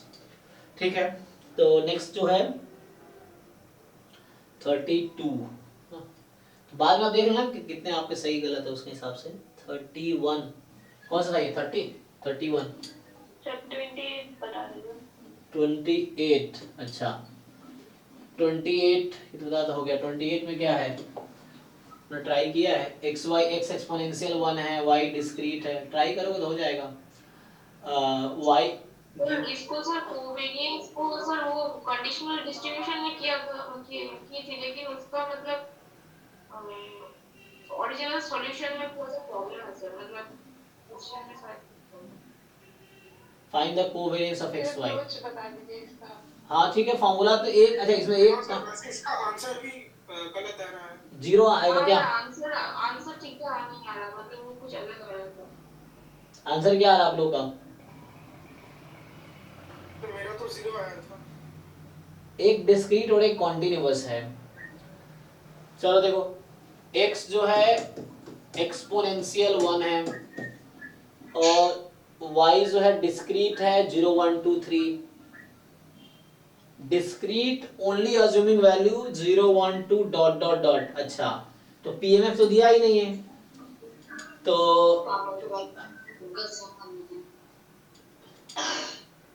क्या लोगे पीएमएफ यहाँ पे? y का पीएमएफ नहीं पता ना? सर यहाँ पर कंडीशनल फॉर्मेट में क्या होता है, गिवन नहीं है। Covariance x comma expectation of y given x is equals to x. Okay एक फॉर्मूला हमने पढ़ा है, ठीक है, एक्सपेक्टेशन ऑफ, यहाँ से मतलब कोवेरिएंस ऑफ, यहाँ से क्या करना है हमें, क्या पता y गिवन x ना, ये ऑफ y गिवन x। ठीक है, तो यहाँ से क्या होगा? सर यहाँ से sir e to the power minus x ऐसे करके आ रहा है sir, e to the power y given x का value. So e of y given x, ये अब क्या है, x की power 1 k, minus e to the power x आ रहा है, माइनस x आ रहा है सर।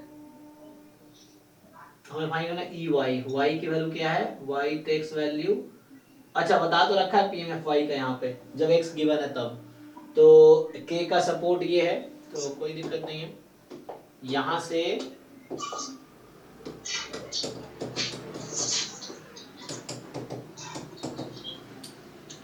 मधु आपका माई कौन है, तो यहाँ से ये x की power k upon k factorial e की पावर माइनस x और k की वैल्यू है 0 1 2 डॉट डॉट डॉट।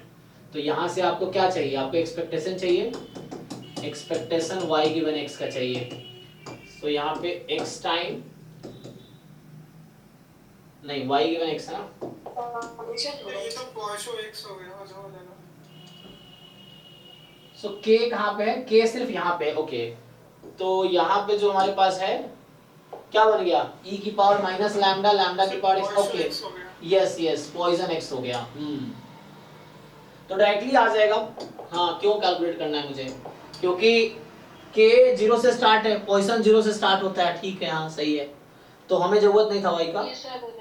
तो यहाँ से पॉइजन का मीन देख लो कि x हो गया ना, ये तो x हो गया एक्चुअली, क्योंकि e की पावर माइनस लैम्डा, लैम्डा की power k upon k factorial, तो लैम्डा तो x ही है। सो e of y given x, x ही आ गया, और x आ गया तो कोवेरिएंस xx कितना होता है, Variance of x. Variance of x, वो कितना होगा 1, सही है देख लो, ठीक है। ये फॉर्मूला हमने कंडीशनल एक्सपेक्टेशन में पढ़ा था, तो ये है, ये x के इक्वल है, तो x का वेरिएंस, वेरिएंस x की एक्सपोनेंशियल है, तो इससे आ गया। और y नहीं पता था, लेकिन y गिवन x पता था, मैं सोचा था y डायरेक्टली चाहिए, तो मुझे y गिवन x पता है, पॉइसन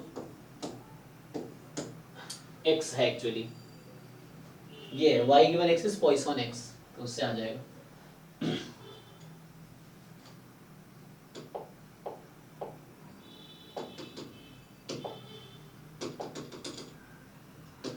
ओके, तो ये कौन सा था? तो नेक्स्ट हमारे पास क्या है? 30 हो गया ना, 30 हो गया, 31 है ए। हाँ यहाँ पर डी ऑप्शन कैसे करेक्ट होगा? बी करेक्ट होगा ना, ए बी सी होगा। अच्छा, N be a positive term series summation N की पावर 1/n एल है, और अगर एल जो है लेस देन 1 है, इसका मतलब है बाई, है ना, जैसे पहला लेस देन 1 है तो बाई रूट टेस्ट एन क्या हो जाएगा? सीरीज एन कन्वर्जेंट हो गई, सीरीज एन कन्वर्जेंट हो जाएगी, ठीक है। Test fails if L is 1, दोनों कैसे सही होगा? और summation N if convergence if L is 1, तो एक्चुअली कुछ ऐसा एग्जांपल बनाओगे जहां पे ऐसा होगा,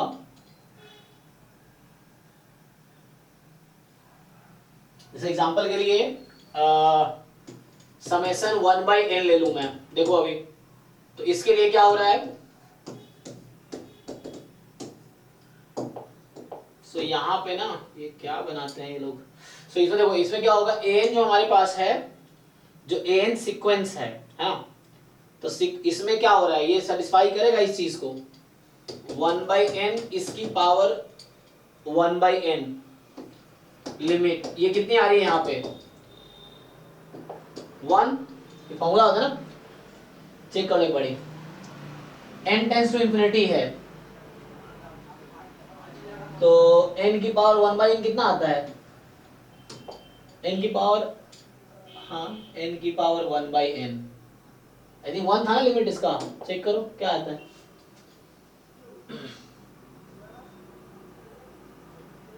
सर इनकी पावर 1/n का तो 1। तो वही बात है, उसको ब्रेक कर लो ना, जैसे हाँ, है ना, क्योंकि हम लोग इसको ऐसा लिख सकते हैं 1/n की पावर 1/n, तो ये फॉर्मूला होता है तो 1 है ना, तो यहाँ से 1 आ गई, तो ये वाला इस अजम्पशन को सेटिस्फाई करा l इज इक्वल टू 1 के लिए, कि अगर l इज इक्वल टू 1 हो तो इस सीक्वेंस में l की वैल्यू 1 है, लिमिट की वैल्यू 1 है। अब आपसे पूछ रहा है कि क्या होगा, तो इस केस में इस केस में ये सीरीज क्या है? डाइवर्जेंट है, तो वैसा हो गया।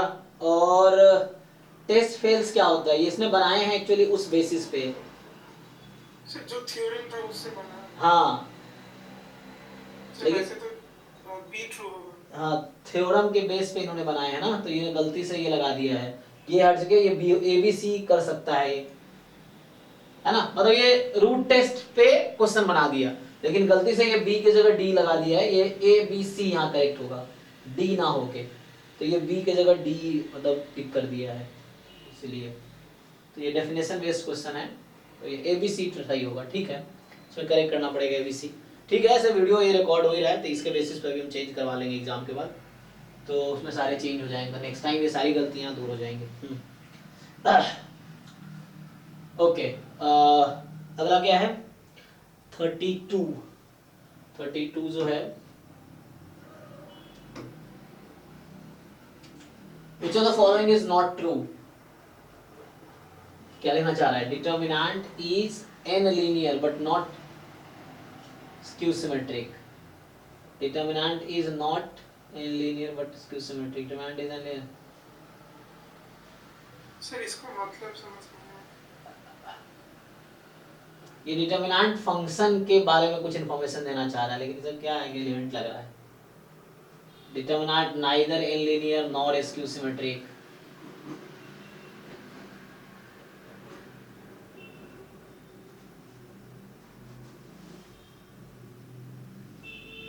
अच्छा, which of the following is not true? यहाँ not true पूछा है ना, पिछले क्वेश्चन में ट्रू पूछा था, ठीक है, यहाँ नॉट ट्रू पूछा है, इसका डिटर्मिनेंट इज n linear या स्क्यू सिमेट्रिक। तो स्क्यू सिमेट्रिक का क्या मतलब है? हमने मैट्रिक्स में पढ़ा है स्क्यू सिमेट्रिक कि ट्रांसपोज माइनस, है ना, ये ट्रांसपोज माइनस ए होगा, और n linear मतलब ये फंक्शन है, डिटर्मिनेंट को ओपन करेंगे तो लाइक जैसे एग्जांपल के लिए a1 a2 a3 a4 है, इसको खोलते हो तो क्या आता है? ये 2 क्रॉस 2 का है, तो a1 a4 minus a3 a2, तो ये एक्चुअली कहना चाह रहा है ये टर्म्स लीनियर है, इसमें टू टर्म्स का प्रोडक्ट है, एन लीनियर, तो टू लीनियर है, ये तो समझ आता है कि हर बार दो नंबर का प्रोडक्ट होगा। अगर तुमको ये 2 क्रॉस 2 का है ना, तो जितने भी टर्म आएंगे हर टर्म में इनमें से 2 नंबर्स का प्रोडक्ट होगा। 3 क्रॉस 3 का होगा तो ओपन करेंगे तो जितने टर्म्स आएंगे हर टर्म में 3 नंबर का प्रोडक्ट होगा। n क्रॉस n में हर बार n नंबर्स का प्रोडक्ट होगा और लीनियर होगा, मतलब ठीक है। तो ये n लीनियर है। और स्क्यू सिमेट्री का क्या मतलब है डिटर्मिनेंट में? पता नहीं, ये टर्म तो मुझे भी नहीं पता है, इसकी कोई जरूरत भी नहीं मुझे लगता है कि एग्जाम में, या ऐसी कहीं से उठा लिया होगा डिटर्मिनेंट की इन्फॉर्मेशन में, बट ये रेलिवेंट लग नहीं रहा एग्जाम जब इस तरह के आए नहीं है और आएंगे भी नहीं क्योंकि स्क्यू सिमेट्रिक डिटर्मिनेंट होने का क्या मतलब, हमने मैट्रिक्स पढ़ा है। डिटर्मिनेंट स्क्यू सिमेट्रिक होने का क्या मतलब है?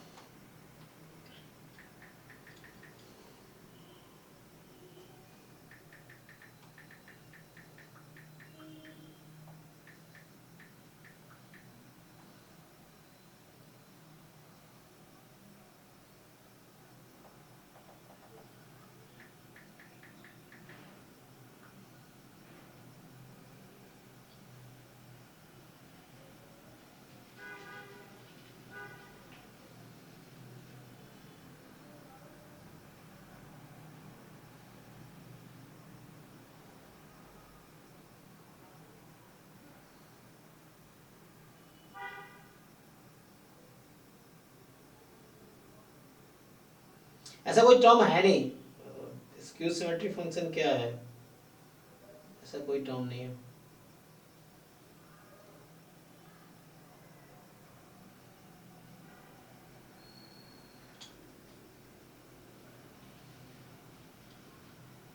स्क्यू सिमेट्रिक मैट्रिक्स होता है, डिटरमिनेंट में ऐसा कुछ चीज नहीं है, ठीक है, तो रहने दो। तो इसको स्किप कर दो, ये क्वेश्चन से बाहर का लग रहा है। नेक्स्ट क्या है? सो नेक्स्ट ये 32 है। 32 के बाद 33 कह रहा है which of the following is are true। तो सी ऑप्शन कैसे आएगा वो मतलब? ये प्रॉपर्टी है आई थिंक, तो उसको प्रूफ देखना पड़ेगा या बुक में आपको देखना पड़ेगा। मतलब ये कहना चाह रहा है कि बीटा फंक्शन जो है x, y प्लस n, यही कुछ है, plus beta function y, n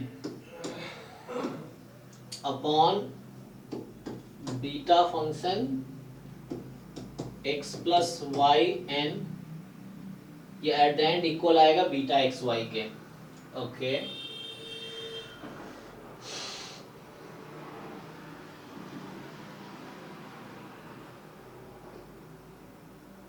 तो मतलब ये कहना चाह रहा है कि इक्वल आएगा बीटा एक्स वाई के। क्रॉस मल्टीप्लाई करोगे,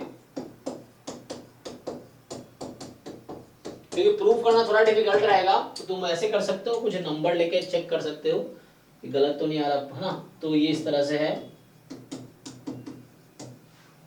क्योंकि प्रूफ करने में टाइम लगेगा।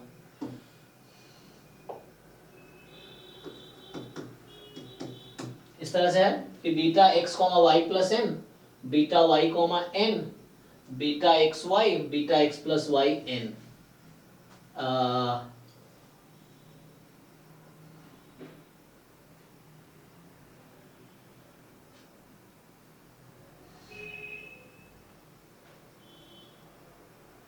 प्रोडक्ट करो क्या आता है इसमें, फिर ब्रेक करना पड़ेगा, या कोई नंबर से लेके देखो। जैसे ने कहा ना कि एक्स वाई कोई भी पॉजिटिव नंबर है, एन 1 है। जैसे अगर मैं मान लो x को 1, y को 1 एग्जांपल के लिए, n को लेट्स से 2 रख के देखो, क्या सही आएगा? मतलब सेटिस्फाई करेगा दोनों तरफ? इस तरह से मतलब इनिशियली तो यही करेंगे चेक करने के लिए, कहिए अगर कोई ऐसा ट्रू नहीं आया तो गलत हो जाएगा, ये है। नहीं तो फिर प्रूफ करना पड़ेगा। ये हालांकि फॉर्मूला होगा, ट्रू होगा तो फॉर्मूला होगा, मुझे याद तो नहीं, मतलब कितने फॉर्मूले याद रखोगे ये भी है। तो ये इसको प्रूफ फिर करना पड़ेगा समहाउ, या एग्जाम वो लेके वेरीफाई करना पड़ेगा। तो कोई रिजल्ट होता है ना, बहुत सारे रिजल्ट होते हैं, कोई एक रिजल्ट होगा अगर ट्रू है तो ये है।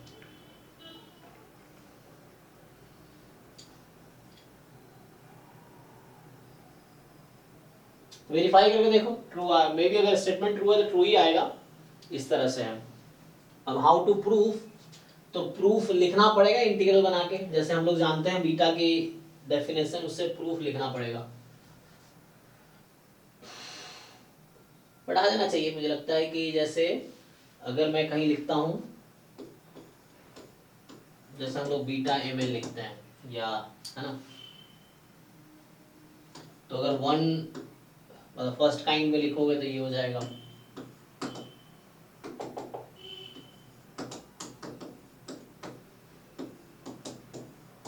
ये आ जाएगा, है ना। तो यहाँ से ये आ जाएगा।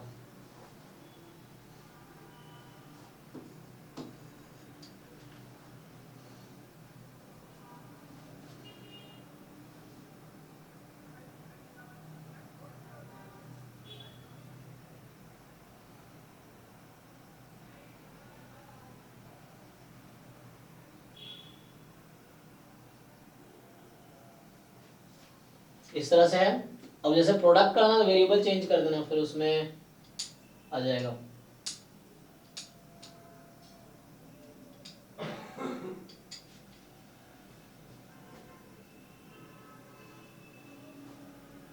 इसके लिए ट्रू आ रहा है, पुट करके देखो, इसको पुट करके देखो पहले ट्रू आ रहा है क्या, ये।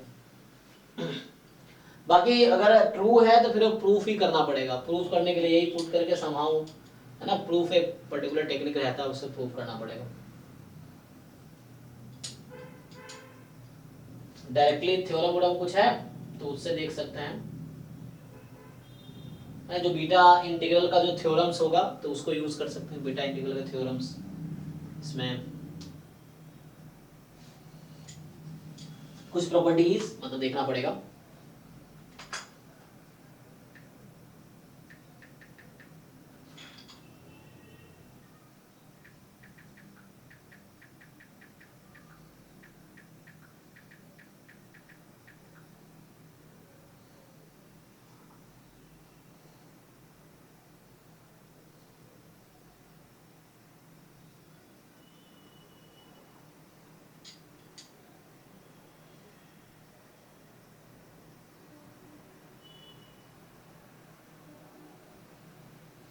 ये एक थ्योरम तो है, देखो मतलब इस तरह थ्योरम्स हैं वो देखने पड़ेंगे।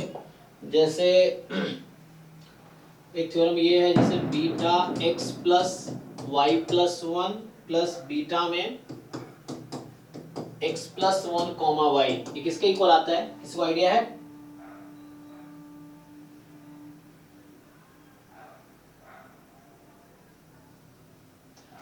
सो अगर तुम उसको प्रूव करना चाहो देख सकते हो, इजी है। तो बीटा एक्स वाई आगे से इस तरह कुछ थ्योरम्स होंगे। और वैसे भी तुम्हें ऐसा लग रहा हो कैसे पता चले, तो तुम्हें नहीं समझ आए या तो डेफिनेशन ओपन कर लो या नंबर देख के। अगर इसको मैं लिखूं बाय द वे तो क्या बनेगा, यहाँ बीटा एक्स वाई की जगह मैं एम प्लस एन में लिख देता हूँ। तो जैसे alpha plus one beta and alpha beta plus one, ये ना। तो इसको बोलोगे तो क्या है, इस तरह से थ्योरम्स कुछ बनेगा। फॉर एग्जांपल जैसे ये हो जाएगा एक्स की पावर अल्फा 1 माइनस एक्स की पावर बीटा dx 0 to 1, और ये हो जाएगा एक्स की power alpha minus 1 minus x की पावर बीटा प्लस 1 dx। अब दोनों इंटीग्रल को एक साथ लिख दो। एक साथ जब लिखो, कॉमन क्या है दोनों में, दोनों में कॉमन निकाल लो। कॉमन है एक्स की power alpha minus 1 and 1 minus x की पावर बीटा माइनस 1, तो बचेगा क्या,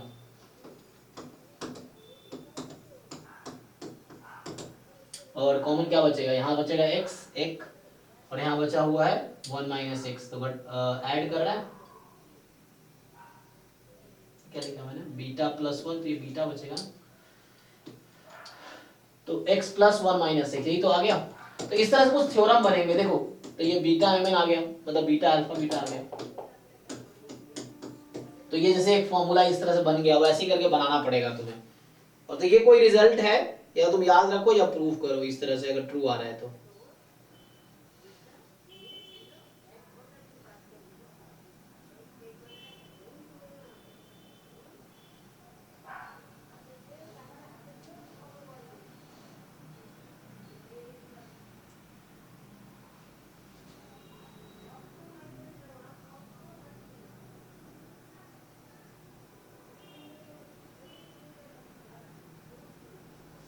ठीक है ना, समझ आया क्या बोल रहा हूँ?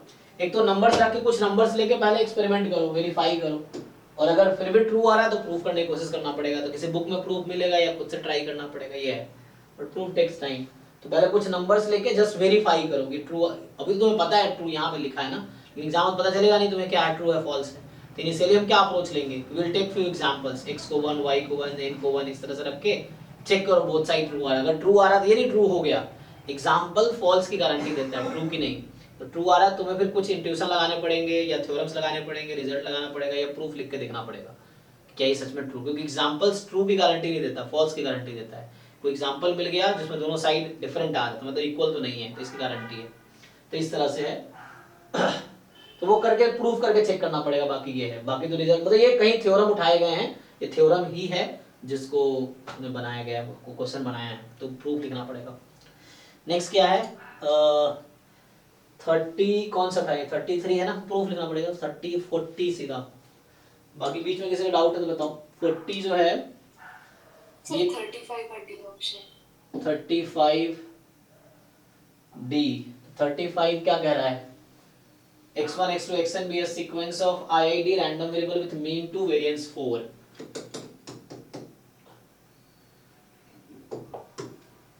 डिस्ट्रीब्यूशन कुछ भी हो, मीन 2 और वेरिएंस 4 है, ओके। कौन सा statement is or not true, कौन सा ट्रू नहीं है पूछ रहा है, तो डी क्या है, सो एक्सपेक्टेशन जो डी में लिखा हुआ है, एक तो ये लोग एक्स बार क्यों यूज करते हैं, जब आपका मीन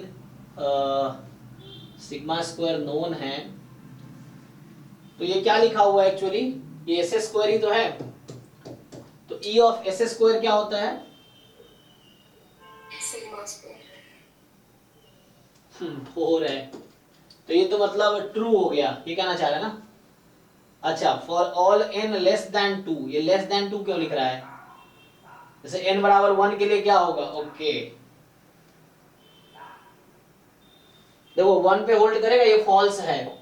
एक्चुअली ये ट्रू कब है, जब n की वैल्यू मोर देन 2 होगा ना, at least equal to more than equal to 2 होगा। यहां इन्होंने n लेस देन 2 करके ऑप्शन गलत कर दिया, इसलिए गलत है,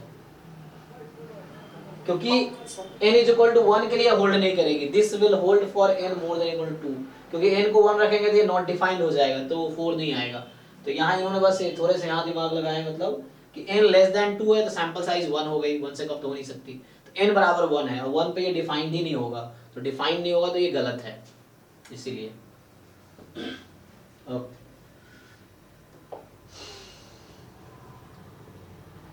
ठीक है। तो 40 जो कह रहा है कि ये तो PYQ का ही क्वेश्चन है, इसमें क्या डाउट, 40 को B ट्रू नहीं होगा, C ट्रू होगा। अच्छा यहाँ भी इसने गलत लगा है, ओ सो यहाँ पे A C D करेक्ट है ना, B तो एक्चुअली सिग्मा स्क्वायर बाई 2 आ जाए, x बार का, हाँ x बार का variance sigma square by n होता है, तो ये x बार ही है, तो सिग्मा स्क्वायर बाई 2 आ जाएगा, तो यहाँ A C D correct option है, ओके ठीक है। 43 कि fx आपको दे दिया है, g-1 पूछ रहा है, g क्या है यहाँ पे,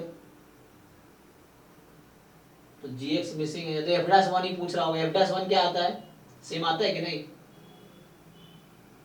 f-1 तो कुछ और आ जाएगा, 1/4 से ज्यादा आएगा, तो यहाँ gx मिसिंग है, कुछ gx रहा होगा जहाँ g-1 पूछ रहा है, सर यहाँ पे g को इनवर्स फंक्शन कंसीडर के, हाँ तो उससे आ जाएगा। हाँ ये कहीं और भी मिला है हमें क्वेश्चन ये, सो fx जो है x की पावर 5 प्लस 4x प्लस 1, थोड़ा मिसिंग है, x रियल नंबर है और जो gx है वो f इनवर्स x है, तो इस केस में अगर डिफरेंशिएशन करोगे ना आप gx का, तो ये आपको ऐसा मिलता है 1/f dash f inverse x, ये मिलता है एक्चुअली, ये क्वेश्चन कहीं और भी मिला था हमें। सो ये फॉर्मूला आता है इसका, तो जैसे आपको पूछा है g-1 बताओ, तो ये g-x है, ठीक है ना, ये g-x है, तो आपको जब g-1 चाहिए तो 1/f डैश f इनवर्स 1 चाहिए।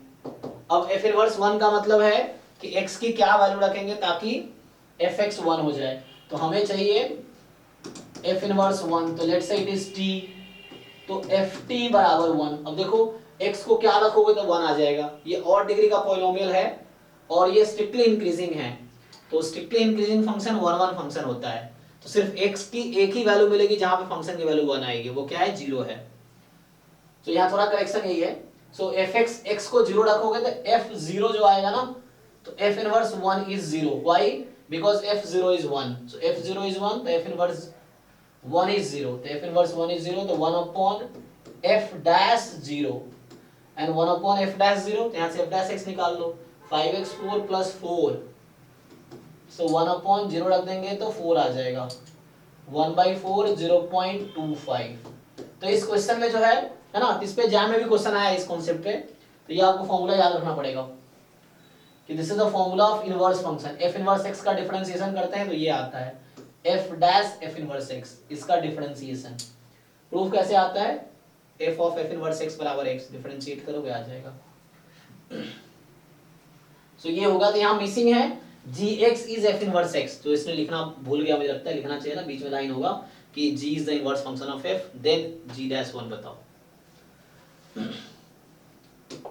क्योंकि इनवर्स देखो, अब यहाँ इनवर्स इमेज निकाला हमने 1 का, वो आसान था, तो फंक्शन का इनवर्स फंक्शन ढूंढोगे एक्सप्लिसिटली g, तो बहुत डिफिकल्ट काम है यहाँ पे, है ना।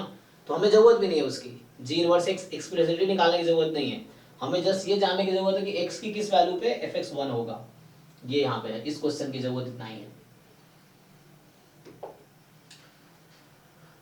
43 48 37 का कोई ऑप्शन नहीं आ रहा है मेरा। 37 ओके। तो ये सब जो है लेट x1 x2 तो थीटा में थोड़ा सा प्रॉब्लम है, वो 0 होगा शायद।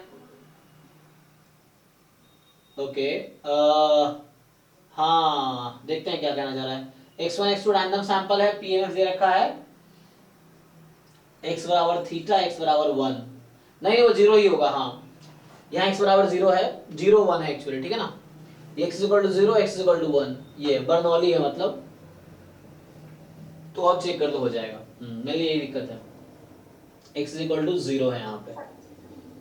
39 39 में क्या है, सर, इसमें दोनों ऑप्शन सही होगा ना? अच्छा दोनों स्टेटमेंट ओके।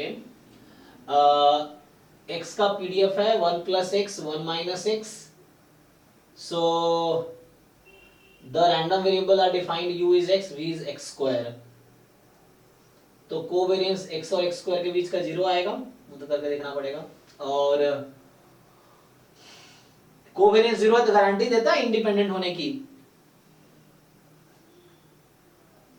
नहीं सर, नहीं ना, क्योंकि इंडिपेंडेंट है तो कोवेरिएंस 0 होगा, बट कोवेरिएंस 0 है जरूरी नहीं इंडिपेंडेंट होगा, है ना। If x and y are independent then covariance is 0, if covariance is 0 then may not be independent। ऐसे भी इंडिपेंडेंट हो ही नहीं सकता ना कभी, x और x स्क्वायर तो डिपेंड करेगा ना, x और x स्क्वायर तो इंडिपेंडेंट हो ही नहीं सकता कभी ऐसे तो क्योंकि x की वैल्यू जो लोगे तो x स्क्वायर उसके करस्पॉन्डिंग आ जाएगी, तो फ्री तो है नहीं दूसरे से, तो u भी फ्री नहीं हो सकता, v depends on u, u depends on v, so covariance 0 आएगा, वो चाहे निकाल सकते हो वैल्यू, लेकिन कोवेरिएंस 0 होना गारंटी देगा इंडिपेंडेंट का, और दूसरी बात वहां डिपेंड कर रहा है x और x स्क्वायर है, x स्क्वायर x पे डिपेंड करेगा।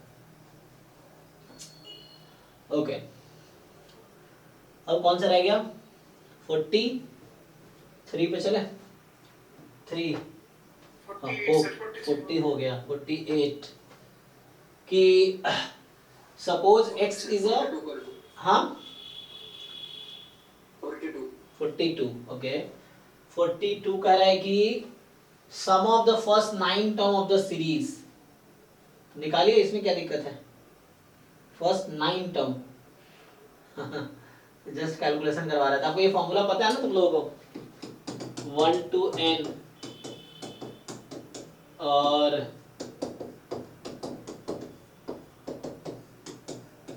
एक्चुअली ये 9 नहीं होगा, पता है क्या है, मुझे लग रहा है इनफिनाइट तो नहीं है ना, ये एक चेक करो, ये 9 टर्म का ही पूछ रहा है, आंसर मैच कर रहा है 9 टर्म पे, सर 9 टर्म्स में मैच कर रहे हैं। अच्छा ठीक है फिर, हाँ अरे हो सकता था इन्फिनिटी रहा हो फिर, है ना, मैं लगा नहीं, ठीक है फिर करेक्ट है। बस आपको थोड़े से फॉर्मूला यूज करना पड़ेगा। अच्छा एक काम करो ना, ए क्यू प्लस बी क्यू लगा लो, इतना क्यों करना है? अच्छा उसके लिए भी तो चाहिए हमें ए क्यू बी क्यू, है ना? ठीक तो है। यहाँ से देखो ये डिवाइड होता चला जाएगा, डिवाइड करोगे ना कैंसिल होता चला जाएगा। जब आप इसको डिवाइड करोगे, इस चीज को डिवाइड करोगे 1 से लेके n तक, तो ये डिवाइड नहीं हो जाएगा n इंटू n प्लस 1/2 से। सो हर बार करो, 9 टर्म का ही तो पूछ रहा है, कैलकुलेशन मुश्किल नहीं है, दोनों फॉर्मूला यूज करो आप, हो जाएगा। 48 जो 48 है ये कह रहा है x बाइनोमियल रैंडम वेरिएबल है based upon n independent trials. Okay, p probability of success है, x बराबर n और x बराबर n माइनस 1 दे रखा है। What is p? एक तो मिल रहा है n माइनस 1, ये टाइम्स n सही है, देख लेते हैं।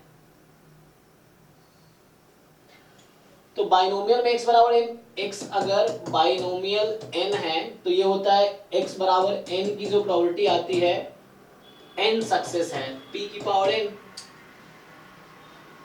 और ये बता रखा है कितना 0.000032, मतलब मुझे लग रहा है ये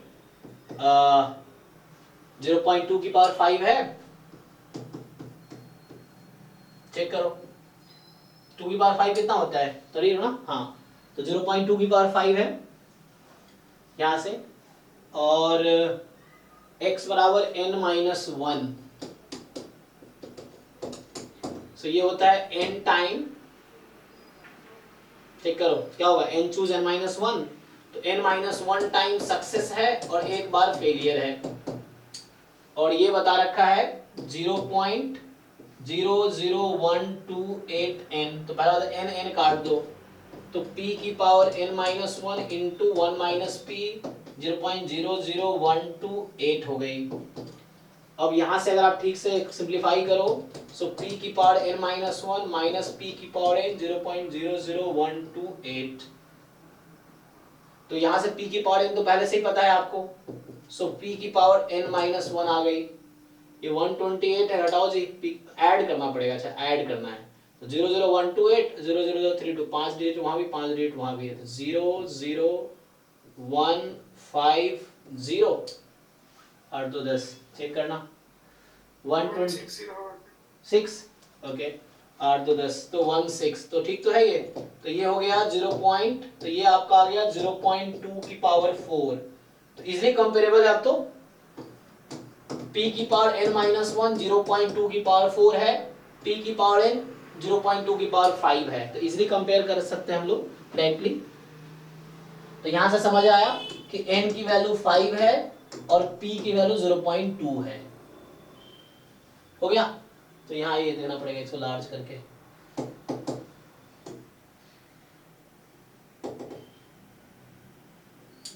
अरे कहाँ पहुंच गए, सो ठीक है ना, हाँ 0.2, देखिए ये आ गया 0.20, करेक्ट। तो कंपैरिजन करना था 55, सो 55 जो होगा, चलिए 55 का x1 x2 x64 जो है रैंडम सैंपल है साइज 64 का, तो n है 64, म्यू है 50, सिग्मा स्क्वायर है 16, so what is the probability of x8? Actually दो चीजें पूछ लिया है ये, है ना आंसर एक ही होगा ना, कि सब्जेक्टिव किसी पेपर से उठाया होगा, तो यहाँ पे दो चीजें पूछा है, लेकिन हमें तो एक चीज निकालना ऑप्शन में होगा ना, what are this and this, तो एक ही पूछेगा ये, निकाल के देखो क्या करना है हमें, 5 यूज करना पड़ेगा, तो मीन घटाओ, मीन कितना है, मीन है 50, सो अभी देखो मैं पहला अगर सॉल्व करूं, मतलब कर तो सकते हैं, बस आंसर का पता नहीं, सो ये 49 और आपके पास है 51, so probability x8 minus 50 upon इसका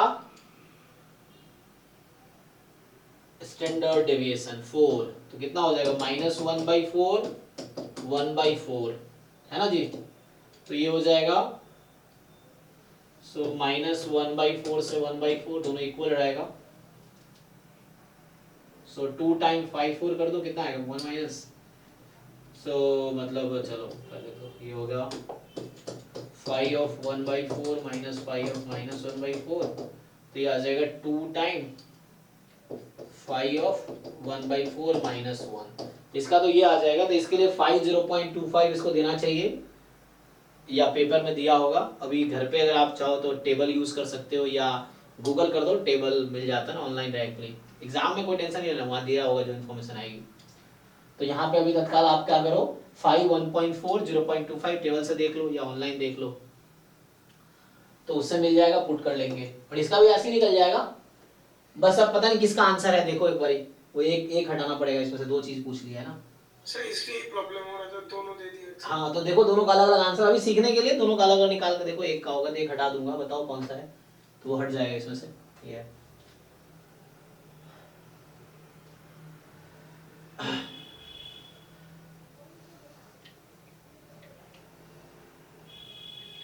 वो निकाल लेना आंसर, एक बार में ऐसे ही मीन घटाओ, स्टैंडर्ड डिवाइड करो, उससे आ जाएगा।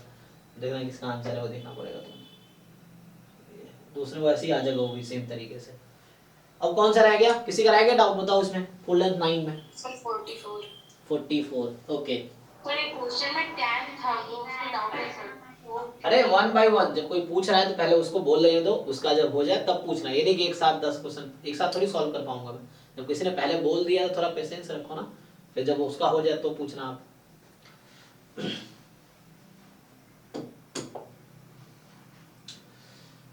फोर्टी क्या कह रहा है कि a system has 2 component placed in series so that the system fails if either of the 2 component fails। तो either of the 2 component fails, ठीक है ना। तो इसमें जो सिस्टम का डिस्ट्रीब्यूशन रहता है ना, कोई भी एक फेल हो जाए तो कोई भी एक फेल हो जाए सिस्टम फेल हो जाएगा। तो मिनिमम ऑफ x1 x2 है ना, कोई भी एक 0 हुआ तो सिस्टम की वैल्यू, मतलब सिस्टम वर्किंग और नॉट वर्किंग, वर्किंग मतलब 1, नॉट वर्किंग 0। तो यहाँ पे क्या है कि कोई भी एक फेल हुआ सिस्टम फेल हो जाएगा, तो किसी एक की वैल्यू 0 आई तो मिनिमम 0 हो जाएगी, सिस्टम फेल, ऐसा रहेगा। So second component is twice as likely to fail as the first. और जो सेकेंड कंपोनेंट है is twice as likely to fails as the first if the 2 component work independently, if the probability that the entire system fails is 28। ये क्या है, ये point में होगा ना 0.28, ये समझ आता है, ये 28 क्या है। तो find the probability that first component fails।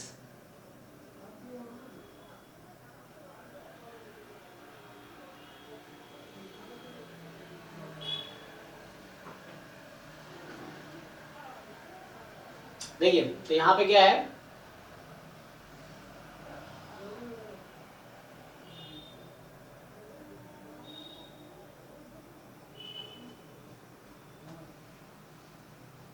अच्छा बता भी रखा है सीरीज में है ना, उसने बता रखा है सीरीज में सिस्टम कनेक्टेड है।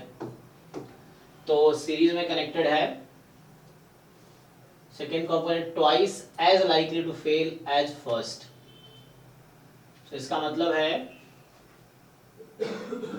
जो x2 का डिस्ट्रीब्यूशन है वो x1 के रेस्पेक्ट में क्या है,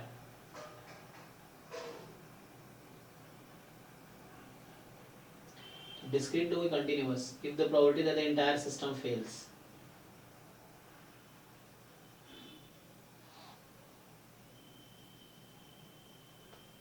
ओके एक काम करते हैं, अभी मैं 0 1 ले कर लेता हूं, ठीक है ना, फेल्स है 0 1। सो ये कहना चाह रहा है कि probability of x2 being fail होना मतलब 0, ये जो प्रोबेबिलिटी है twice as likely to fail as first, ये समझिए। तो x2 बराबर 0 इज twice x1 बराबर 0। Okay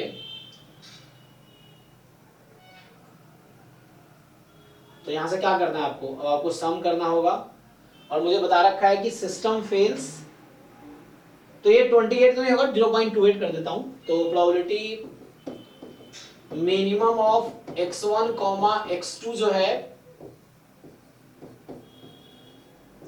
so minimum x1 x2 जो है वो क्या है, फेल ना, फेल्स दिस प्रोबेबिलिटी 0.28। सो बताइए मिनिमम ऑफ x1 x2 0 कब होगी?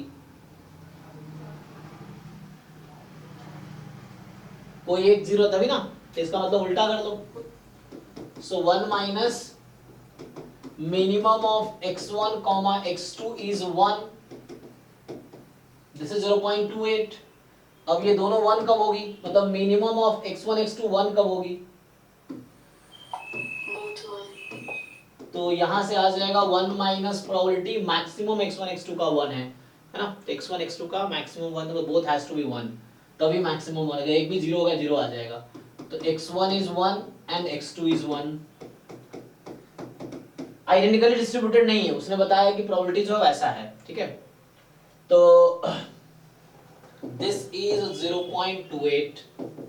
अब जैसे मैं मान लो इसको मैं बोल देता हूं let's say p for example, है ना, या कोई एक p ले लो तो डबल हो जाएगा। अगर मैं probability x1 being 0 is p, तो probability of x2 being 0 is 2p, ऐसा क्वेश्चन कह रहा है।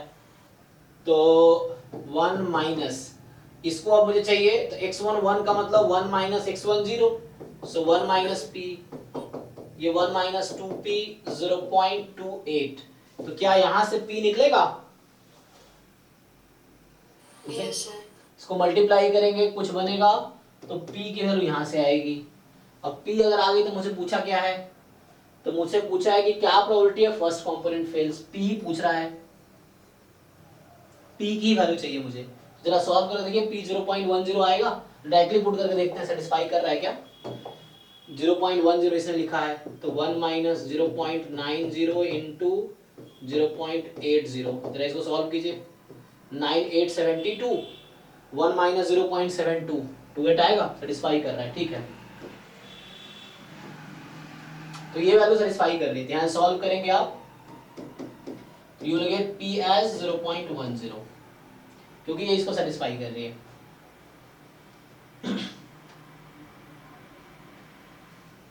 तो ये था मतलब फेल्स नॉट फेल्स, मतलब ये समझो कि हमने सिस्टम जो है बर्नौली डिस्ट्रीब्यूशन है, वर्क्स और डजंट वर्क, तो वर्क होने की प्रोबेबिलिटी मतलब हमने यहाँ 0 की प्रोबेबिलिटी पी ली है, तो ऐसा क्वेश्चन ने कहा था, ये सॉल्यूशन है, ठीक है। हाँ जी बताइए, अब किसका डाउट था, सयानी बताइए आप। Sir, इसको हाँ, क्योंकि फोन में डाउट है सर। रुको रुको रुको, हाँ नेहा बताओ क्या डाउट है इसमें आपका। इवेंट में कंसीडर करके नहीं कर सकते क्या? इवेंट में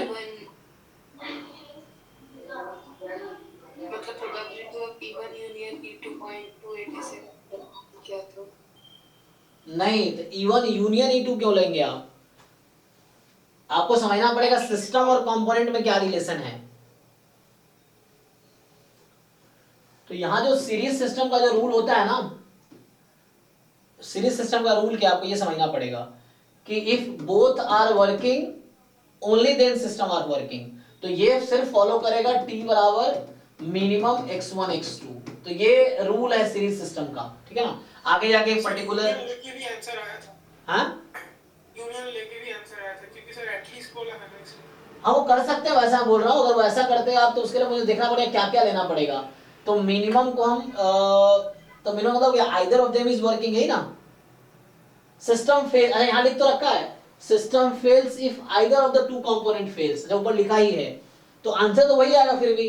ओके एक मिनट, जैसे मिनिमम ऑफ 0 तो आ तो जाएगा, हाँ अगर आप E1 आप ले रहे होंगे x1 बराबर 0 और E2 ले रहे होंगे x2 बराबर 0, मेरा 0.1 आया था पॉइंट 1 ही तो आंसर है।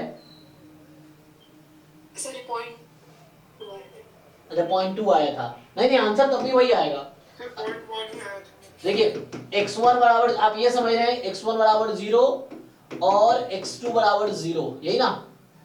तो इस केस में इसने कहा system fails if either of the component fails, तो ठीक तो है, अब सॉल्व कीजिए इसको। सो A union B probability x1 बराबर 0, x2 बराबर 0, minus probability x1 is 0 and x2 is 0। ये है p, ये है 2p, रख दीजिए p into 2p equal to 0.28, ये क्वेश्चन में दे रखा है। तो यहां से भी आ जाएगा answer 3p minus 2p square is 0.28। अब इसको सॉल्व कीजिए। अब ये क्वाड्रेटिक है, क्वाड्रेटिक से सिंपलीफाई कीजिए, आएगा। सो दो वैल्यू आएगी, देखना पड़ेगा कौन सेटिस्फाई करेगी। चेक कीजिए इसको, क्वाड्रेटिक है ना ये। श्रीधर आचार्य चल रहा है। हाँ, श्रीधर आचार्य फॉर्मूला या क्वाड्रेटिक फॉर्मूला इंग्लिश में बोलते हैं, वो लगाइए तो आ जाएगा। अभी आ जाएगा, ठीक है। अप्रोच कोई भी है, सही अप्रोच आंसर सही आएगा, ठीक है। सर आ रहा है। आ गया ना? ओके। क्वेश्चन 54 34 कौन सा 4? 54 54, अच्छा। सो 54 बताइए। 54 में ये तो क्वेश्चन नहीं था मेरा। आप में क्या है? क्या क्वेश्चन है? मतलब 54 ही है?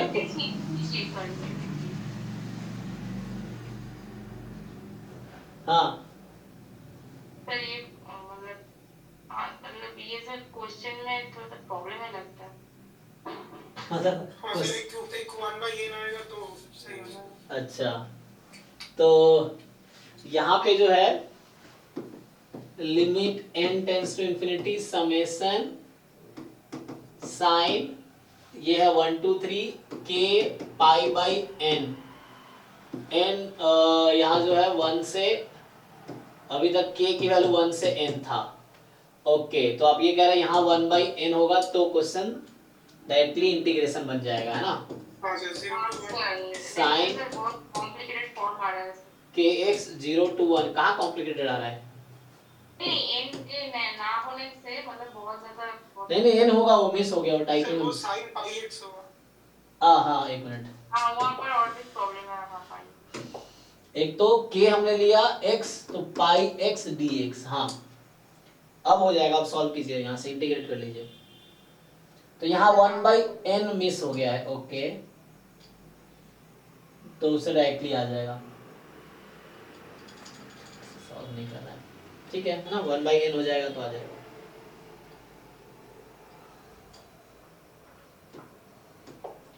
और किसी का रह गया? 56।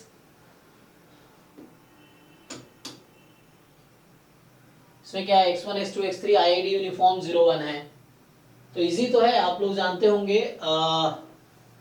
जो xi यूनिफॉर्म 0 1 है, तो 1 माइनस xi भी यूनिफॉर्म 0 1 होता है।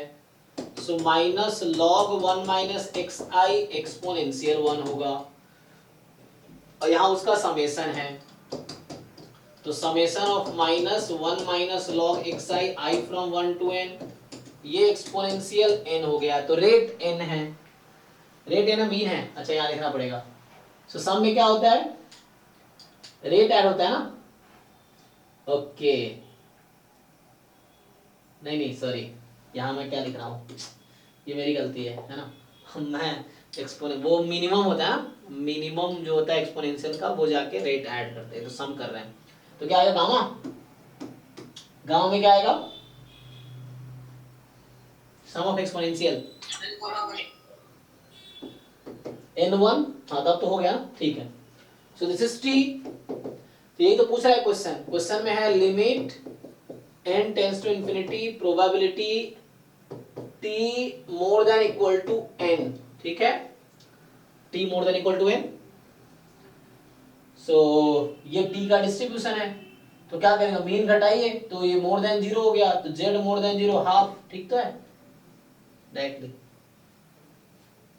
चेक कीजिए भाई, जिनका डाउट है, क्योंकि आप t घटाएंगे ना, तो यहाँ आ जाएगा प्रोबेबिलिटी z मोर देन 0 आ जाएगा, z मोर देन 0, और ये हाफ हो गया, आ जाएगा। सर ये 1 माइनस xi यूनिफॉर्म 0 1 कैसे? हाँ, क्योंकि x का रेंज क्या है 0 to 1, तो 1 माइनस एक्स का रेंज क्या होगा 0 to 1। चेक कीजिए, थ्योरम है, हालांकि ये थ्योरम है।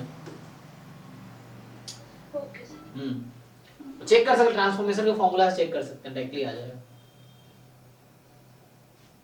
और ये थ्योरम है, जैसे बाइनोमियल में एनपी होता है तो n minus x binomial NQ हो जाता है, ऐसे करके ट्रांसफॉर्मेशन से ये भी आ जाएगा। बताइए जी, किसका रह गया 49 50 में आंसर मैच नहीं हो रहा है। ओके ठीक है, देखते हैं।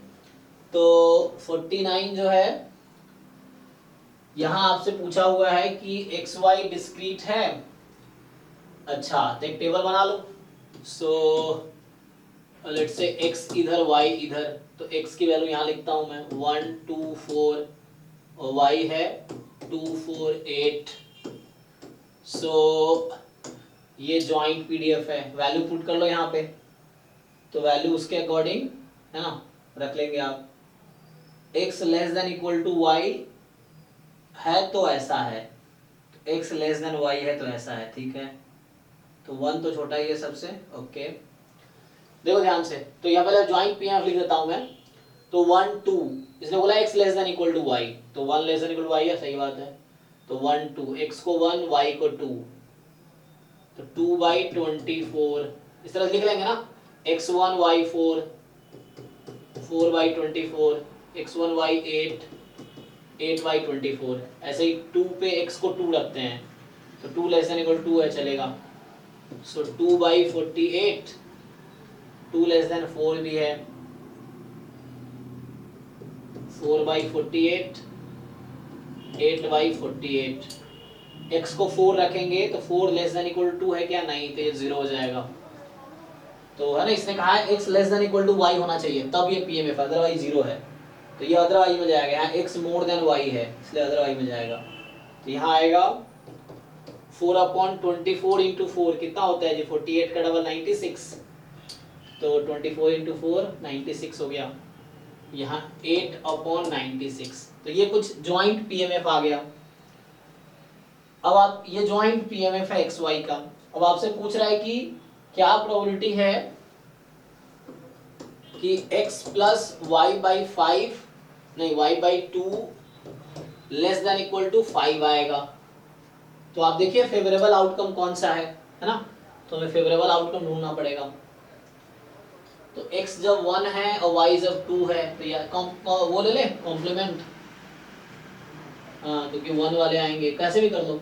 तो यहाँ फेवरेबल आउटकम देख लो, तो x1 y2 सेटिस्फाई कर रहा है, यस, तो इसमें फेवरेबल आउटकम देखो। फिर x1 y4 ये भी सेटिस्फाई कर रहा है, x1 y8 x1 और y8 है ना, तो 8 के क्या 4 हो गया। फिर अब 2 वाले देख लो, तो 2 सेटिस्फाई करेगा,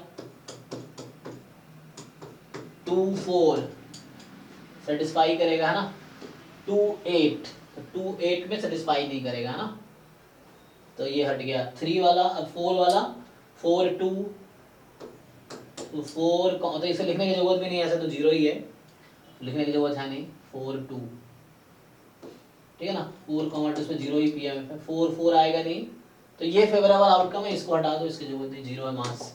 इन सब पे प्रोबेबिलिटी ऐड कर लो, तो ऐड करेंगे तो 1 2 पे कितना है 2 बाई 24, 1 4 पे 4 बाई 24, 1 8 पे, तो तीनों को एक साथ ऐड कर लो ना, तो 8 4 12 14 बाई 24, ये इन तीनों का मिला के आ गया 2 2 2 4 6 बाई 48, तो कितना आ जाएगा 3 बाई 24, 17 बाई 24, ऐसा कुछ आ रहा है, देख लो आंसर आप। 17 बाई 24 जरा कैलकुलेट करो भाई, कैलकुलेटर से कितना आ रहा है। 0.70 सर, सही तो है 0.70, ठीक है। यहाँ पे हालांकि एग्जाम में यहाँ इसने लिख दिया correct up to 4 decimal place, exam में 2 डेसिमल प्लेस ही लिखा आता है जनरली, सो 2 डेसिमल तक लिखना है, ठीक है। तो ये हो गया आपका क्वेश्चन नंबर, हमने लिखा 49, ठीक है। जब भी ऐसा ज्वाइंट पीएमएफ हो थोड़ा कॉम्प्लिकेटेड रहता है, तो पहले इसको अलग अलग करके लिख लो, ये ज्वाइंट पीएमएफ है एक्स वाई का। अब उसके बाद जो भी फेवरेबल आउटकम लिख लो, डिस्क्रीट है ना, तो फेवरेबल आउटकम लिख के उसके हिसाब से आगे कैलकुलेशन करेंगे। और क्या डाउट है आपका? 50 है ना? अच्छा जीरो नहीं किया, ओके हाँ। 50 जो है अगला क्वेश्चन है आपका कि ज्वाइंट पीडीएफ दे रखा है, ज्वाइंट डेंसिटी है ना, ध्यान देना डेंसिटी लिखा है कि डिस्ट्रीब्यूशन लिखा है। अगर ज्वाइंट डिस्ट्रीब्यूशन लिखा रहेगा तो ज्वाइंट सीडीएफ है वो, और डेंसिटी लिखा है तो पीडीएफ है, ठीक है। तो ज्वाइंट डेंसिटी है इस तरह से, ओके। तो पूछ रहा है क्या प्रोबेबिलिटी है x less than equal to 1/2 given y more than 1/2। तो ये बिल्कुल वैसा ही क्वेश्चन है, probability of event A given event B। तो फार्मूला आप जानते ही हैं। So probability of x less than equal to 1/2 intersection y more than 1/2 upon probability y more than 1/2। अब इसको जब सॉल्व करना है तो जस्ट इंटीग्रेशन करना है 2 बार। तो जब न्यूमरेटर वाले कर रहे हैं तो जॉइंट इंटीग्रेशन इसका हो जाएगा 3/2x 3/4x 2xy and y/4 upon यहाँ आ जाएगा dx dy या dy dx, जैसे करना है dx dy लिख दिया। तो x है 0 to 1 था वहां, और यहाँ बोल रहा है लेस देन, तो यहाँ 0 से 1/2 और ये 1/2 से 1। अब बस इंटीग्रेशन करना है इसका डिनोमिनेटर में। तो यहाँ कुछ नहीं है x ना, तो इसका मतलब यही है कि x 0 से 1 में है और y आपका मोर देन हाफ है, इसका ये मतलब है। So, इसका मतलब ये है, अगर ज्वाइंट के सेंस में आप सोचना चाहो तो, कि x का पूरा सपोर्ट है इसमें। तो ये sample space intersection something something, तो इसका ये समझो आप कि 3/4x 2xy y/4। तो यहाँ से आ जाएगा dx dy। तो x की लिमिट यहाँ आ जाएगी 0 to 1 और y की लिमिट आ जाएगी, क्या बोला था, मोर देन हाफ, तो हाफ टू 1। देखो तो सेम फंक्शन को इंटीग्रेट करना है, यहाँ 0 to हाफ लिमिट है x की, यहाँ हाफ टू 1 0 to 1 है, बाकी हाफ टू 1 हाफ टू 1। अभी इंटीग्रेशन करना है, बस करो इसको। देखो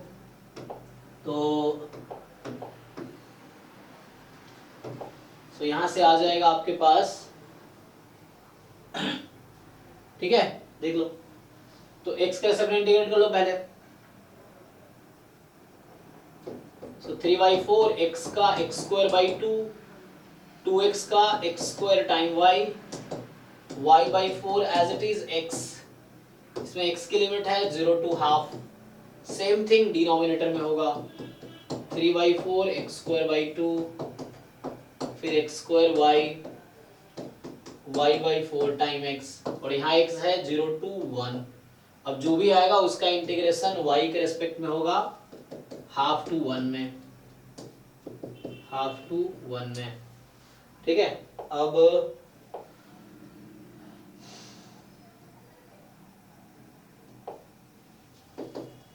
देखो तो 0 to हाफ है तो यहाँ पुट करो। सो 3/4 0 to हाफ, तो अपर लिमिट ही पुट होगा, तो 1/4 इंटू 1/4/2 1/8 हो गया, x² 1/4y, x का पुट करेंगे तो 1/2 तो y/8, यही चीज है, यहाँ रखो। अब तो इसको इंटीग्रेट करना है, अब 0 हाफ टू 1 ना, 1/2 से 1 dy। अब इंटीग्रेशन तो केयरफुली करोगे तो आंसर आएगा, क्योंकि यहाँ थोड़ा सा मिस्टेक करोगे गलत हो जाएगा। हाफ टू 1 इसको पहले पुट कर लो, तो 3/4 plus y plus y/4 dy। अब इसको इंटीग्रेट करो, क्या आता है,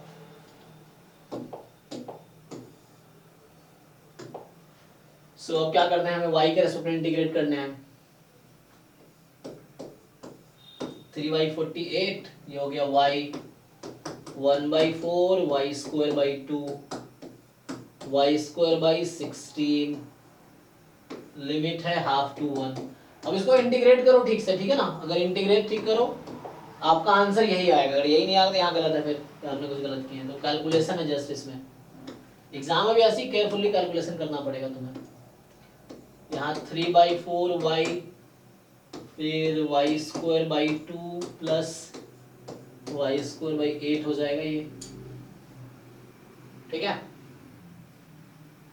ये ½ 2 1, upper limit minus lower limit करो और बताओ क्या आएगा। उसके बाद कैलकुलेट करना पड़ेगा तुम्हें।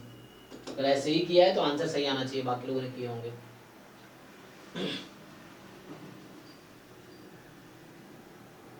ठीक है जी, तो इसको आगे कंटिन्यू करो। Upper limit minus lower limit, देखो यहाँ तक क्या आता है, उससे आ जाएगा।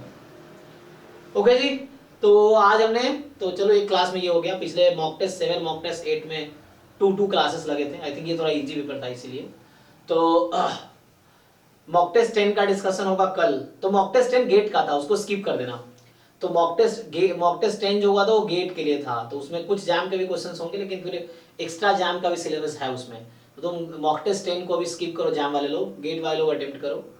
और इसका होगा तो हम लोग डिस्कशन उसमें 9 to 11 में कर सकते हैं। और मॉक टेस्ट 10 जो है गेट का है।